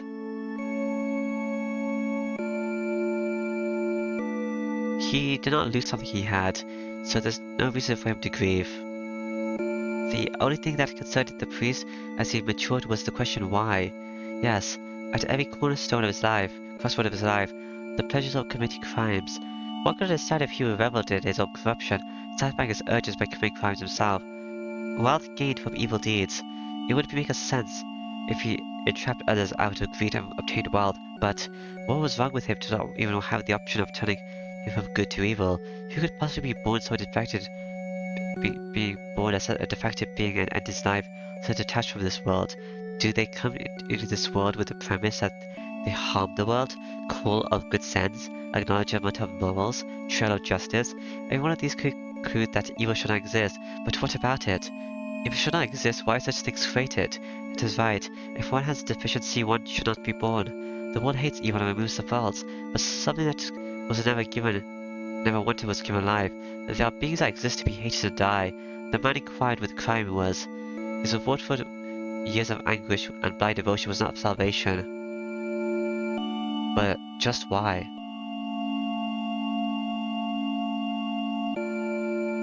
It's a pure question, and also anger towards something unknown. Then why did you become a master? You do not need the Holy Grail if you have no wish. The crime words brought him back to the present. The priest Kotimi Kiri is a self-delusion. I don't need the Holy Grail, I was just interested in what it was inside it. I sought the Holy Grail 10 years ago because it tried to exist. No matter what it may be, I bless anything that tries to come into existence. That is my job. Is that the case?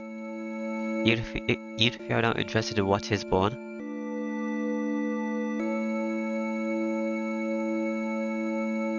Of course, even in the last Holy Grail War, I was not interested in the Holy Grail of its contents. All I had back then was hatred towards a person who was the exact opposite of me. But the priest ponders. He can only find pleasure in other people's suffering, but he is interested in the end of the Holy Grail War. Zoka's actions are behind the scene, another Holy Grail that is about to be born. Someone called all evil of this world was spawned into existence by the people, but not wanted by the people. If it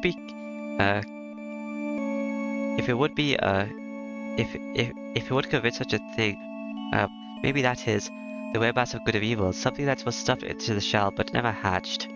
The Holy Grail cannot give answers. The wish-granting machine fulfills its own desire. So no revelations can be obtained even if someone without a wish obtains it. But what if you wish for a revelation? But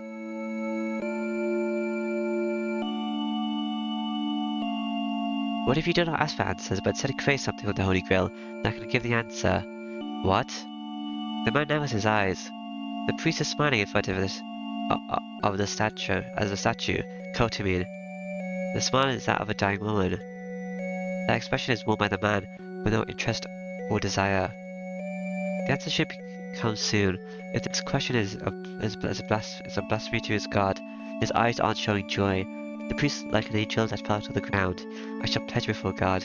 With all might I shall question the Lord, even unto death. He looks up at the distant sky with cursing eyes.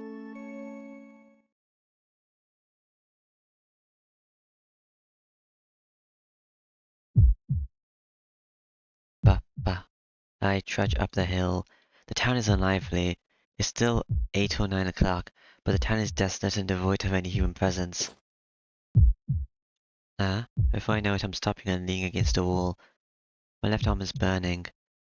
Maybe my tension went away by being alone, but my left arm started to hurt ever since I got to this hill. Uh, well, of course, someone else's arm is attached to me, so no wonder it hurts. I can't get my breathing together. My arm gets hotter with every step. When it gets hotter than my normal temperature, pain attacks my chest or my arm. Oh, so that's where it hurts instead of the arm, huh? I lean on a fence and take a deep breath. I think I understand where the pain is coming from. Basically, it's trying to cool off. I don't know how, but my left arm gets hotter every time it moves. When it overheats, the arm sends the excess to the rest of my body. That heat is enough to burn me, causing the pain. The heat entering my body with a sharp pain, and it's more like a cut than a burn. Every time I feel the red dizziness, I feel like I'm getting a long knife inserted from my shoulder and churned inside of me. Yeah, it's not something I can bear many times. I've had my stomach torn by Berserk and my limbs crushed by Ryder.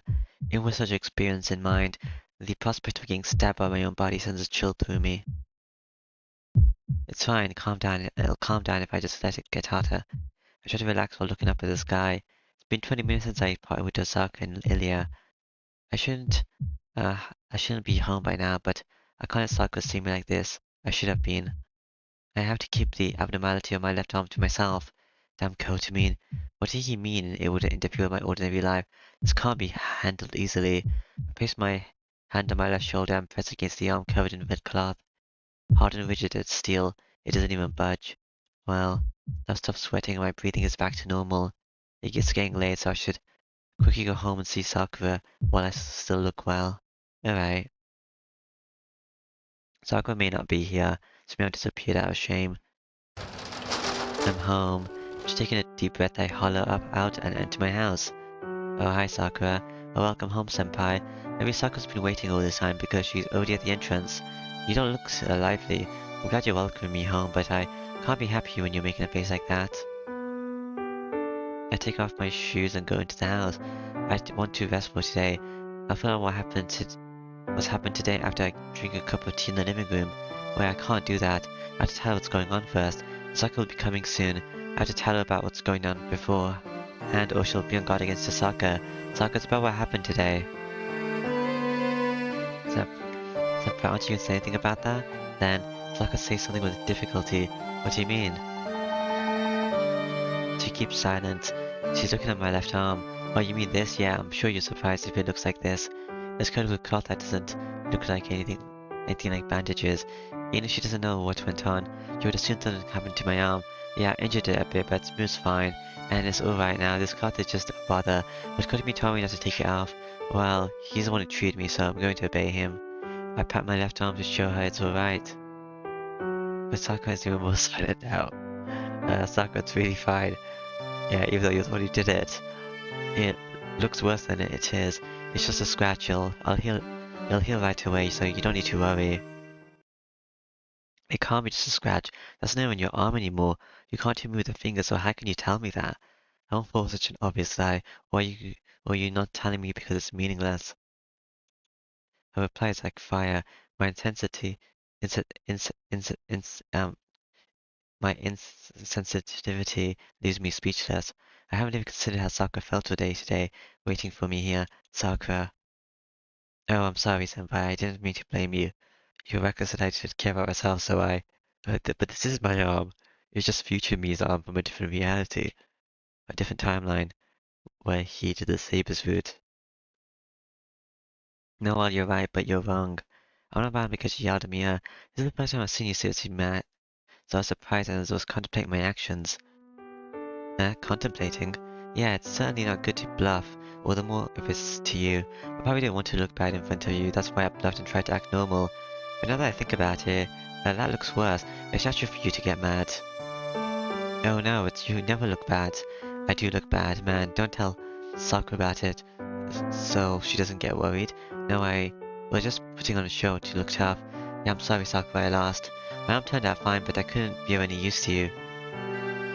No, that's not true. You were splendid. I didn't see it, but you looked really good. No, I was really pathetic, so you asked me if you say that. I couldn't save Illya like I planned, and all I could do was come running home. But you still came home. I'm really happy because you kept your promise. Oh yeah, that's good. I scratched my head, but well, I'm embarrassed but happy at the same time. You're right, I guess being alive is good enough. Am I gonna tell you that Illya and Sakura are coming? Not Sakura, you're Sakura. Tosaka? Yes, you're good looking. I fell in love with you all over again. Sakura must have cheered up if you can say something like that with a big smile. Oh, okay. I don't have to reply to something like that, so, what should I say, Tosaka? Who knows, if you want my opinion, I just don't want you two flirting too much at the door. As Tosaka is standing behind me. Huh? Our voices overlap. Why did your voice overlap? You literally asked her. Sakura and I, both jumped back at the same time. Since when were you there, Tosaka? Why, yeah, Tosaka-senpai. We get the same reaction again. Since when? I thought you'd been done filling her in already, but instead, I find the two of you having a lover's quarrel. Jeez, do you understand the situation, Shiro? What you guys doing somewhere at your house? How did you get here so quickly? Oh, is it because I was outside? Just against the wall for a long time. Tosaka sits down in a large bag next to the door. Behind her is Illya, silently radiating a strange pressure. Now, I don't mind if you don't want to continue where we left off yesterday, Tosaka-senpai. I'll fight you as much as Majors as long as Senpai's protecting me. Sakura conjures her fist and glares at Tosaka, while it's more like a frog desperately opposing a glaring snake. Gee, so you haven't heard anything about it? Look, Sakura, I'm going to put on hold what to do with you. My first priority is to defeat Zoken. We can settle our match after that. Well, we won't need to fight after Zoken's defeat, so everything should be fine as long as we can defeat him. And then I'm going to ally with you, no, with Shiro, to defeat Zoken. So if it's be a waste to live separately, right? So I'm going to stay over here and train Shiro. It'll be hard work if I want him to be strong in a short amount of time. But I'm going to borrow Shiro for a while. It's going to be rough, but you two don't mind, right? What? Tosaka even sets a schedule even I haven't heard about. Oh no, Tosaka, that's too sudden. Yeah, I think Illya should trade me instead. You already traded me last time. You can't do that. No, Tosaka-senpai, what gives you the right to say that? I have to be mentally prepared first, you know. I stutter off. Of course my opinion is dismissed by Sakura's voice and Tosaka's glance. Oh, so it's fine as long as I have the right. And it's even less of a problem because of me that he's alive. Shiro has to do what I say until he repays the favor. You'll give me a place to live if I ask, and you'll make meals for me if I ask, right? No. Tosaka, the lines could be on a big misunderstanding. No way, is that true, senpai? Yeah, I want to object, but what she's saying is true. That's more like Archer did it. And it's better to have more allies, right? We know Zoken is after you. With Tosaka's help, we can definitely protect you. Tosaka is Sakura's older sister. If possible, I want them to be together, not fighting. No, I understand if you say so. Sakura averts her gaze. Is Illya just standing there? Then it's decided I'm coming in. Come on, Shiro. Show me the guest room. I had my eyes on the guest room in the outdoor building last time I was here. Oh, where do you want Illya? I don't care, but I don't want to be near that woman. Is that so? Then I guess you can have the Japanese-style room. They're carrying on a relaxing conversation. It sounds like they're close enough now to call each other by name. Oh yeah, Sakura, this is Illya. Berserker's defeated, but we managed to save Illya. We're going to have her stay here like Tosaka, but please give her your best regards. I introduce Illya to Sakura and Sakura to Illya. Hello, Sakura. I hear you're the daughter of, Mikiri, But I won't look down on you. It seems she was acquaintance, so I'll especially treat you like a human being. You're right, and I'll act like you do. That's the entirety of their introduction. Illya follows after Sakura to the living room, and Sakura watches her with cold eyes. You don't like Illya? Okay. Dinner commenced like a storm. It was misleading to use the word storm. That was more like a calm wind since there was no wind. And I feel the passage of time and dinner ended like that. The atmosphere was painfully tense. I'll cook dinner. It's like having soba to celebrate a move. Saka made dinner by herself after that. I hate to say it, but it tasted better than mine. Saka might just be even with her in Western food as speciality. You're good at cooking, Tosaka senpai. Saka was torn apart in shock, and she started eating silently. I couldn't do anything extra because I was worried about things like Tosaka's food. The fact that I'm eating Tosaka's handmade meal, Saka's dejection, Ilya's tension, and Saka's tension. As a result, I couldn't taste like good Tosaka's meal was. I was just made to realize how perfect Tosaka is throughout the hour. Is she gonna train me tonight? Hopefully not. Still think Illya should train me since Tosaka did it last time. So, I need to prepare my room, so I'm heading off. That's not your room anyway, that's Sakura's room. I'll give you the details tomorrow morning, so you should rest for tonight. Tosaka even washes the dishes perfectly, then heads out. I'm going to my room too. Everyone who went to the forest is tired, so your body won't last unless you get some sleep. It must be an insinuating remark to Sakura. You stayed at this house today. Ilya speaks without looking at Sakura and gets up. Man, what's up with her? Sakura's just as expected, but Ilya's acting strange. She's acting as cold towards Sakura as she did towards me the first time we met. Why is Ilya so aggressive towards Sakura? Did the Ensburns and Makiri family not get along? According to Kotomi, Ensburn, Makiri, and Tosaka are noble families of Meiji who started the Holy Grail War. It seems the Ensburns were the highest ranked, so from her point of view, Tosaka and Sakura must be below her. My dog is misunderstanding, okay? Ilya's saying that because she's moody, but she'll get along with her if you start talking to her. She's just really shy, Sakura. Sakura doesn't reply. She shakes her head back and forth and gradually starts falling back. Oh, are you sick again? Sakura. I grab her shoulder to stop the fall, probably because she turned into the shadow and you killed her. Archer. Senpai, why the scary face? Sakura hasn't noticed, and she looks at me like nothing happened, completely oblivious to her near collapse. No, it's nothing much. I let go of her. I let her fall to the floor. Cool. Oh, that must be why she noticed. I'm sorry, I fell asleep because I'm a bit tired. She apologized for something she doesn't even know about. Alright, well it's only been a day, you should rest too. Let's to Sakura and sleep for today. We don't have to push ourselves to stay up. But it is the end of the day. You're right, I'll gladly go with that idea. I'll be up and well tomorrow if I get a good night's sleep. Alright. I'll cook breakfast tomorrow since Tosaka-senpai treated us tonight. I'm going to get back at her by cooking breakfast you're trained me in. Sakura smiles jokingly and gets up. She looks to be standing steadily. It won't change anything to follow her to the guest room. Sakura seems well, so I have to believe in her. Yet, take Tosaka down a peg. You're our last hope. We're killed unless we can strike back here. Please leave it to me.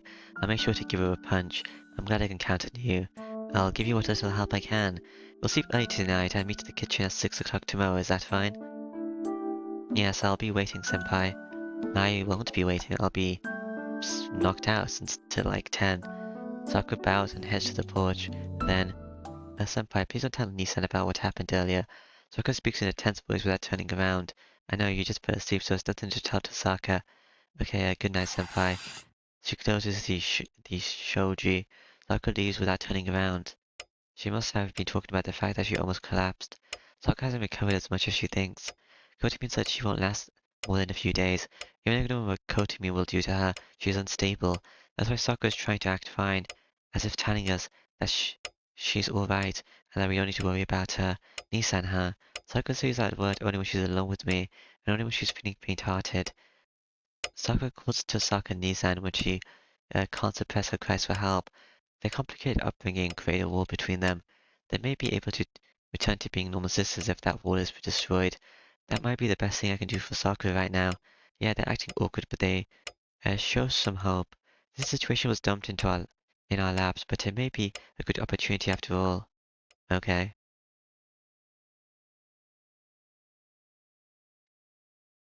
Bed. Oh, it's red. So hot, yeah. Because it's so hot, I'm gonna wake up late. Because I want to be burning. I wake up, my pajamas are drenched in sweat, my futon's kicked away. I wipe my forehead and feel that it's wet and with sweat. I can't think straight. My brain might be fried from the midsummer-like heat. I can't figure out what time it is or where I am, no matter how hard I think. Yeah. Oh, I'm going somewhere. I go into the yard. I want to cool off my body more than anything. I don't know if the heat is coming from the room or from my body. I'm too lazy to think, so I'll sleep in the shed tonight. It's cold there at the very least. It doesn't matter if it's hot or... Yeah, a sudden sharp pain brings me to my knees. Ow. Huh. But your thing went up. 4 or 5. Alright. I stay crouched, breathing heavily. I wake up. I squeeze my left arm. The cause of the heat and the pain. The shroud is still wrapped around it. The red cloth is restraining my arm. I can move it, but it's wrapped so tight that the circulation is restricted. Maybe this cloth is the cause of the pain. Maybe my arm is just as it was if I take it off. The wild idea sounds very attractive. First of all, I neither saw my blown off arm nor the transplant. It's not that I don't trust that priest, but I'm sure he makes mistakes too. Maybe nothing is wrong with my arm, and my real arm will be there if I take off this cloth. My arm isn't steel. The cloth is just making my arm stiff, so if I remove it... Uh, uh, oh, yeah, sure. My normal arm should be there. Why would I care what priest says? What? I can't breathe. My nerves, it hurts, it hurts. I'm alive. Where is my sense? It's cold. Death, hurry, I had to quickly get back on. It's scary. The arm below the cloth is black, an arm that's not mine. Nah, she'll be fine. What was I doing? What was I doing? I unwrapped the cloth because of this sudden idea. I don't understand what happened after that. What has been done to me? What will be done to me? It only happened for a few seconds, but I can't remember at all. This is bad, it's really... I'll die if I release it. The priest's words were true. I don't know what will happen, but what's underneath this cloth is not mine.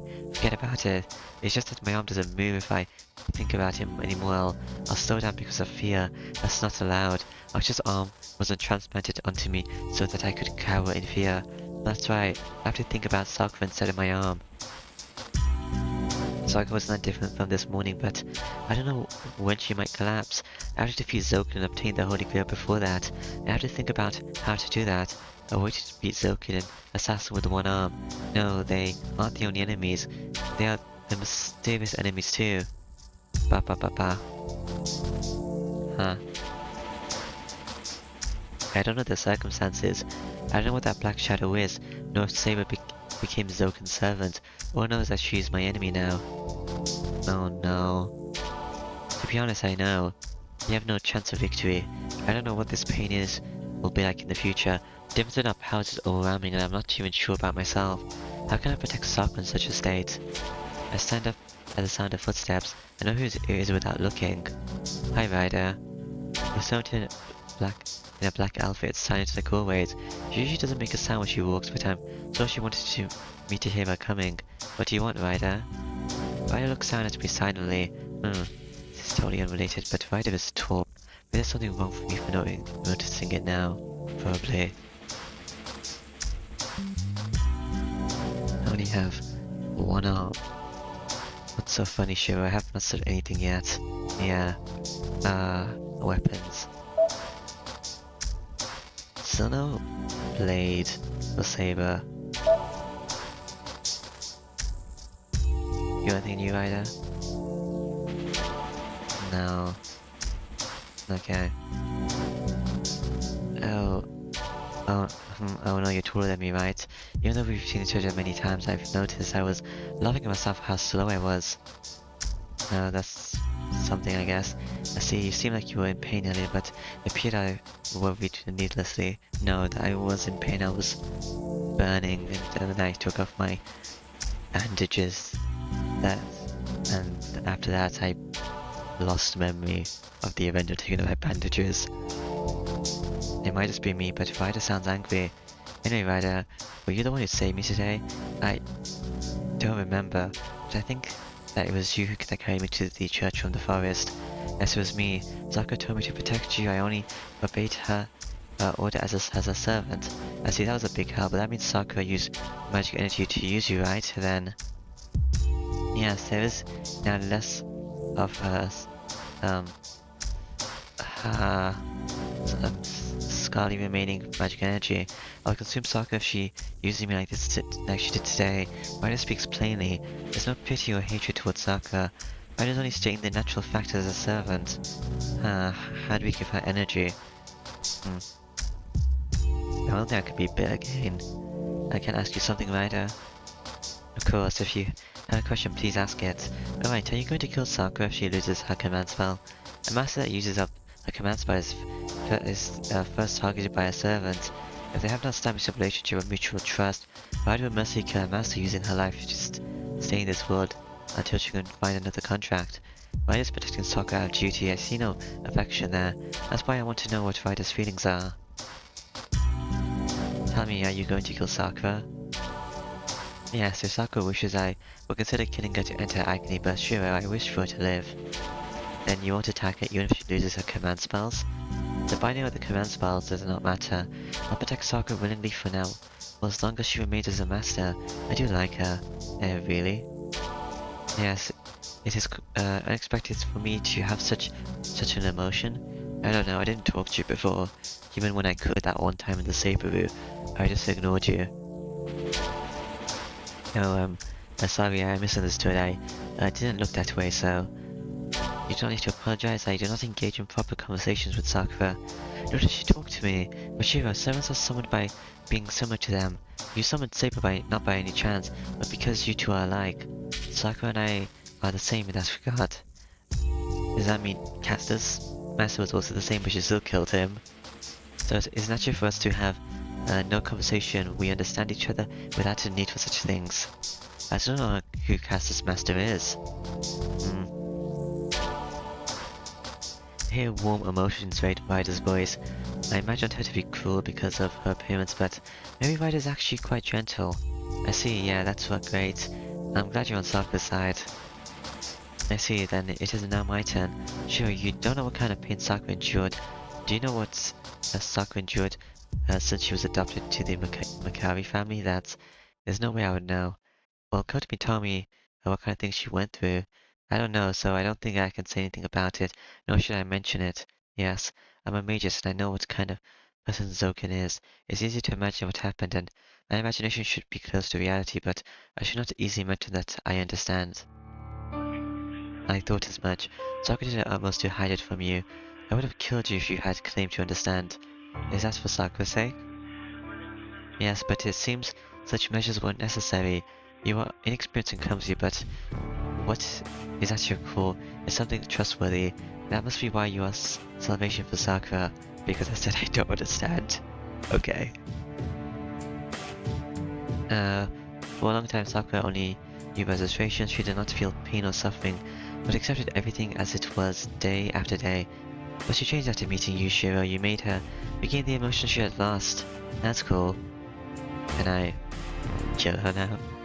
That wouldn't achieve anything. As I can get a servant back from doing that, there's nothing you want to contract with me.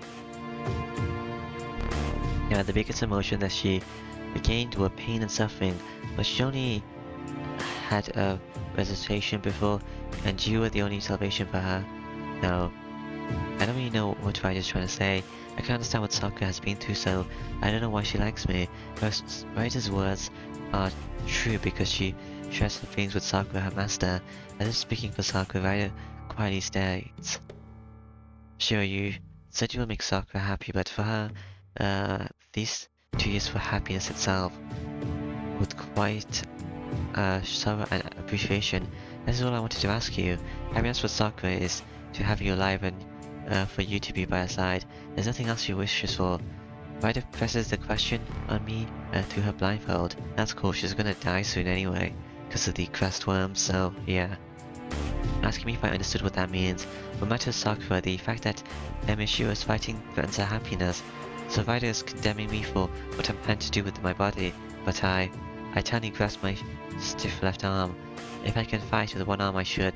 I swore to save Sakura. I chose to fight for Sakura and not to stop the war, so I'll stop fighting now. If I stop fighting, I'll be nobody. The silence falls. Right is silent and I have no reply. How long has it been? Are you on Sakura's side, Shiro? No matter what may happen in the future, no, I'm going to kill her. When she turns into, the shadow thing that she is. When that gets revealed. No, I can't. I don't have projection magic, yeah, in this route. I don't really think about Raider's question. Shiro chose to be Sakura's ally. Then I should nod without hesitation. I understand, but I can't express my feelings. No matter what may happen in the future, because I realize what those words mean. Fair enough, you do not need to push yourself here, as the answer will eventually come to you. You should be prepared when that time comes. Yes, I will probably have to not kill her, otherwise I'll get a bad ending and die. Most likely. Ryder leaves as if melting into the night. Or maybe I'll have to like fight her, but then like forgive her halfway through the fight. I forgive her, whatever. I watch her disappear, then look up at the sky. Damn, yes, the sky. Yes, I couldn't answer because I realized the mysterious shadow, the unusable left arm, the ideal I sought for years and threw away. Everything is telling me that once I obtain the Holy Grail, it can make any wish come true. My wish to provide Sakura happiness is an illusion that can never become reality. At least you have a wish now compared to the other two routes. You didn't have a wish. Interlude 10-5, but it's red. Okay. I see a dream inside the breeding box. Eggshells, black yolk. There's no memory of this sea of love. Reaching the Plactana. The line does not exist from the beginning. Labor expulsion is not allowed, and is melted into love. There's no memory of miscarriage. What is this? Saying as I walk, the wavering brain is empty, and the grinding intention is forgotten. Is this the black shadow? Sakura? Shivering and trembling, the dried limbs are like paper balloons, rolling across the ground. Floating comes after maturing. Yeah, where are you going? To the Zokin household? The Mata household? Roaring, roaring, roaring. Roaring, what? Are you just gonna kill some randoms? Hey look, that girl is wet. Someone approaches with squeaking. Hey, it's a pretty good looking woman, barefoot. Wow, she looks. People approach me. It's boring, want to with us? Dried up laughing voices. I do not remember tempting them. I'm scared, so I should go home. Yeah. Hey, why you running? Hold on. Hey, but I bet you will Nick in town. Yeah, that's what we need. Oh, agreed. People trouble in the park. Haha. They follow me. They echo loud in my head, so my stomach growls. Yeah, have fun eating them. Shadowed Sakura. They're screaming white. Hey, what the key? Don't run. Ha. Haha, where you go, Key? No, I'm sorry. Yeah. I see a dream of a breeding box. Is this interview supposed to like confirm that it's like Sakura's supposed to be the shadow? Tonight, I squashed a bug. I don't know. I think it was kind of already confirmed when she spat out Emiya's arm. after she took it. I don't know how she has like teleportation abilities, but I'm guessing she's like part Holy Grail or something. I don't know. And she can just do things like that. I don't really get it, but whatever, I guess.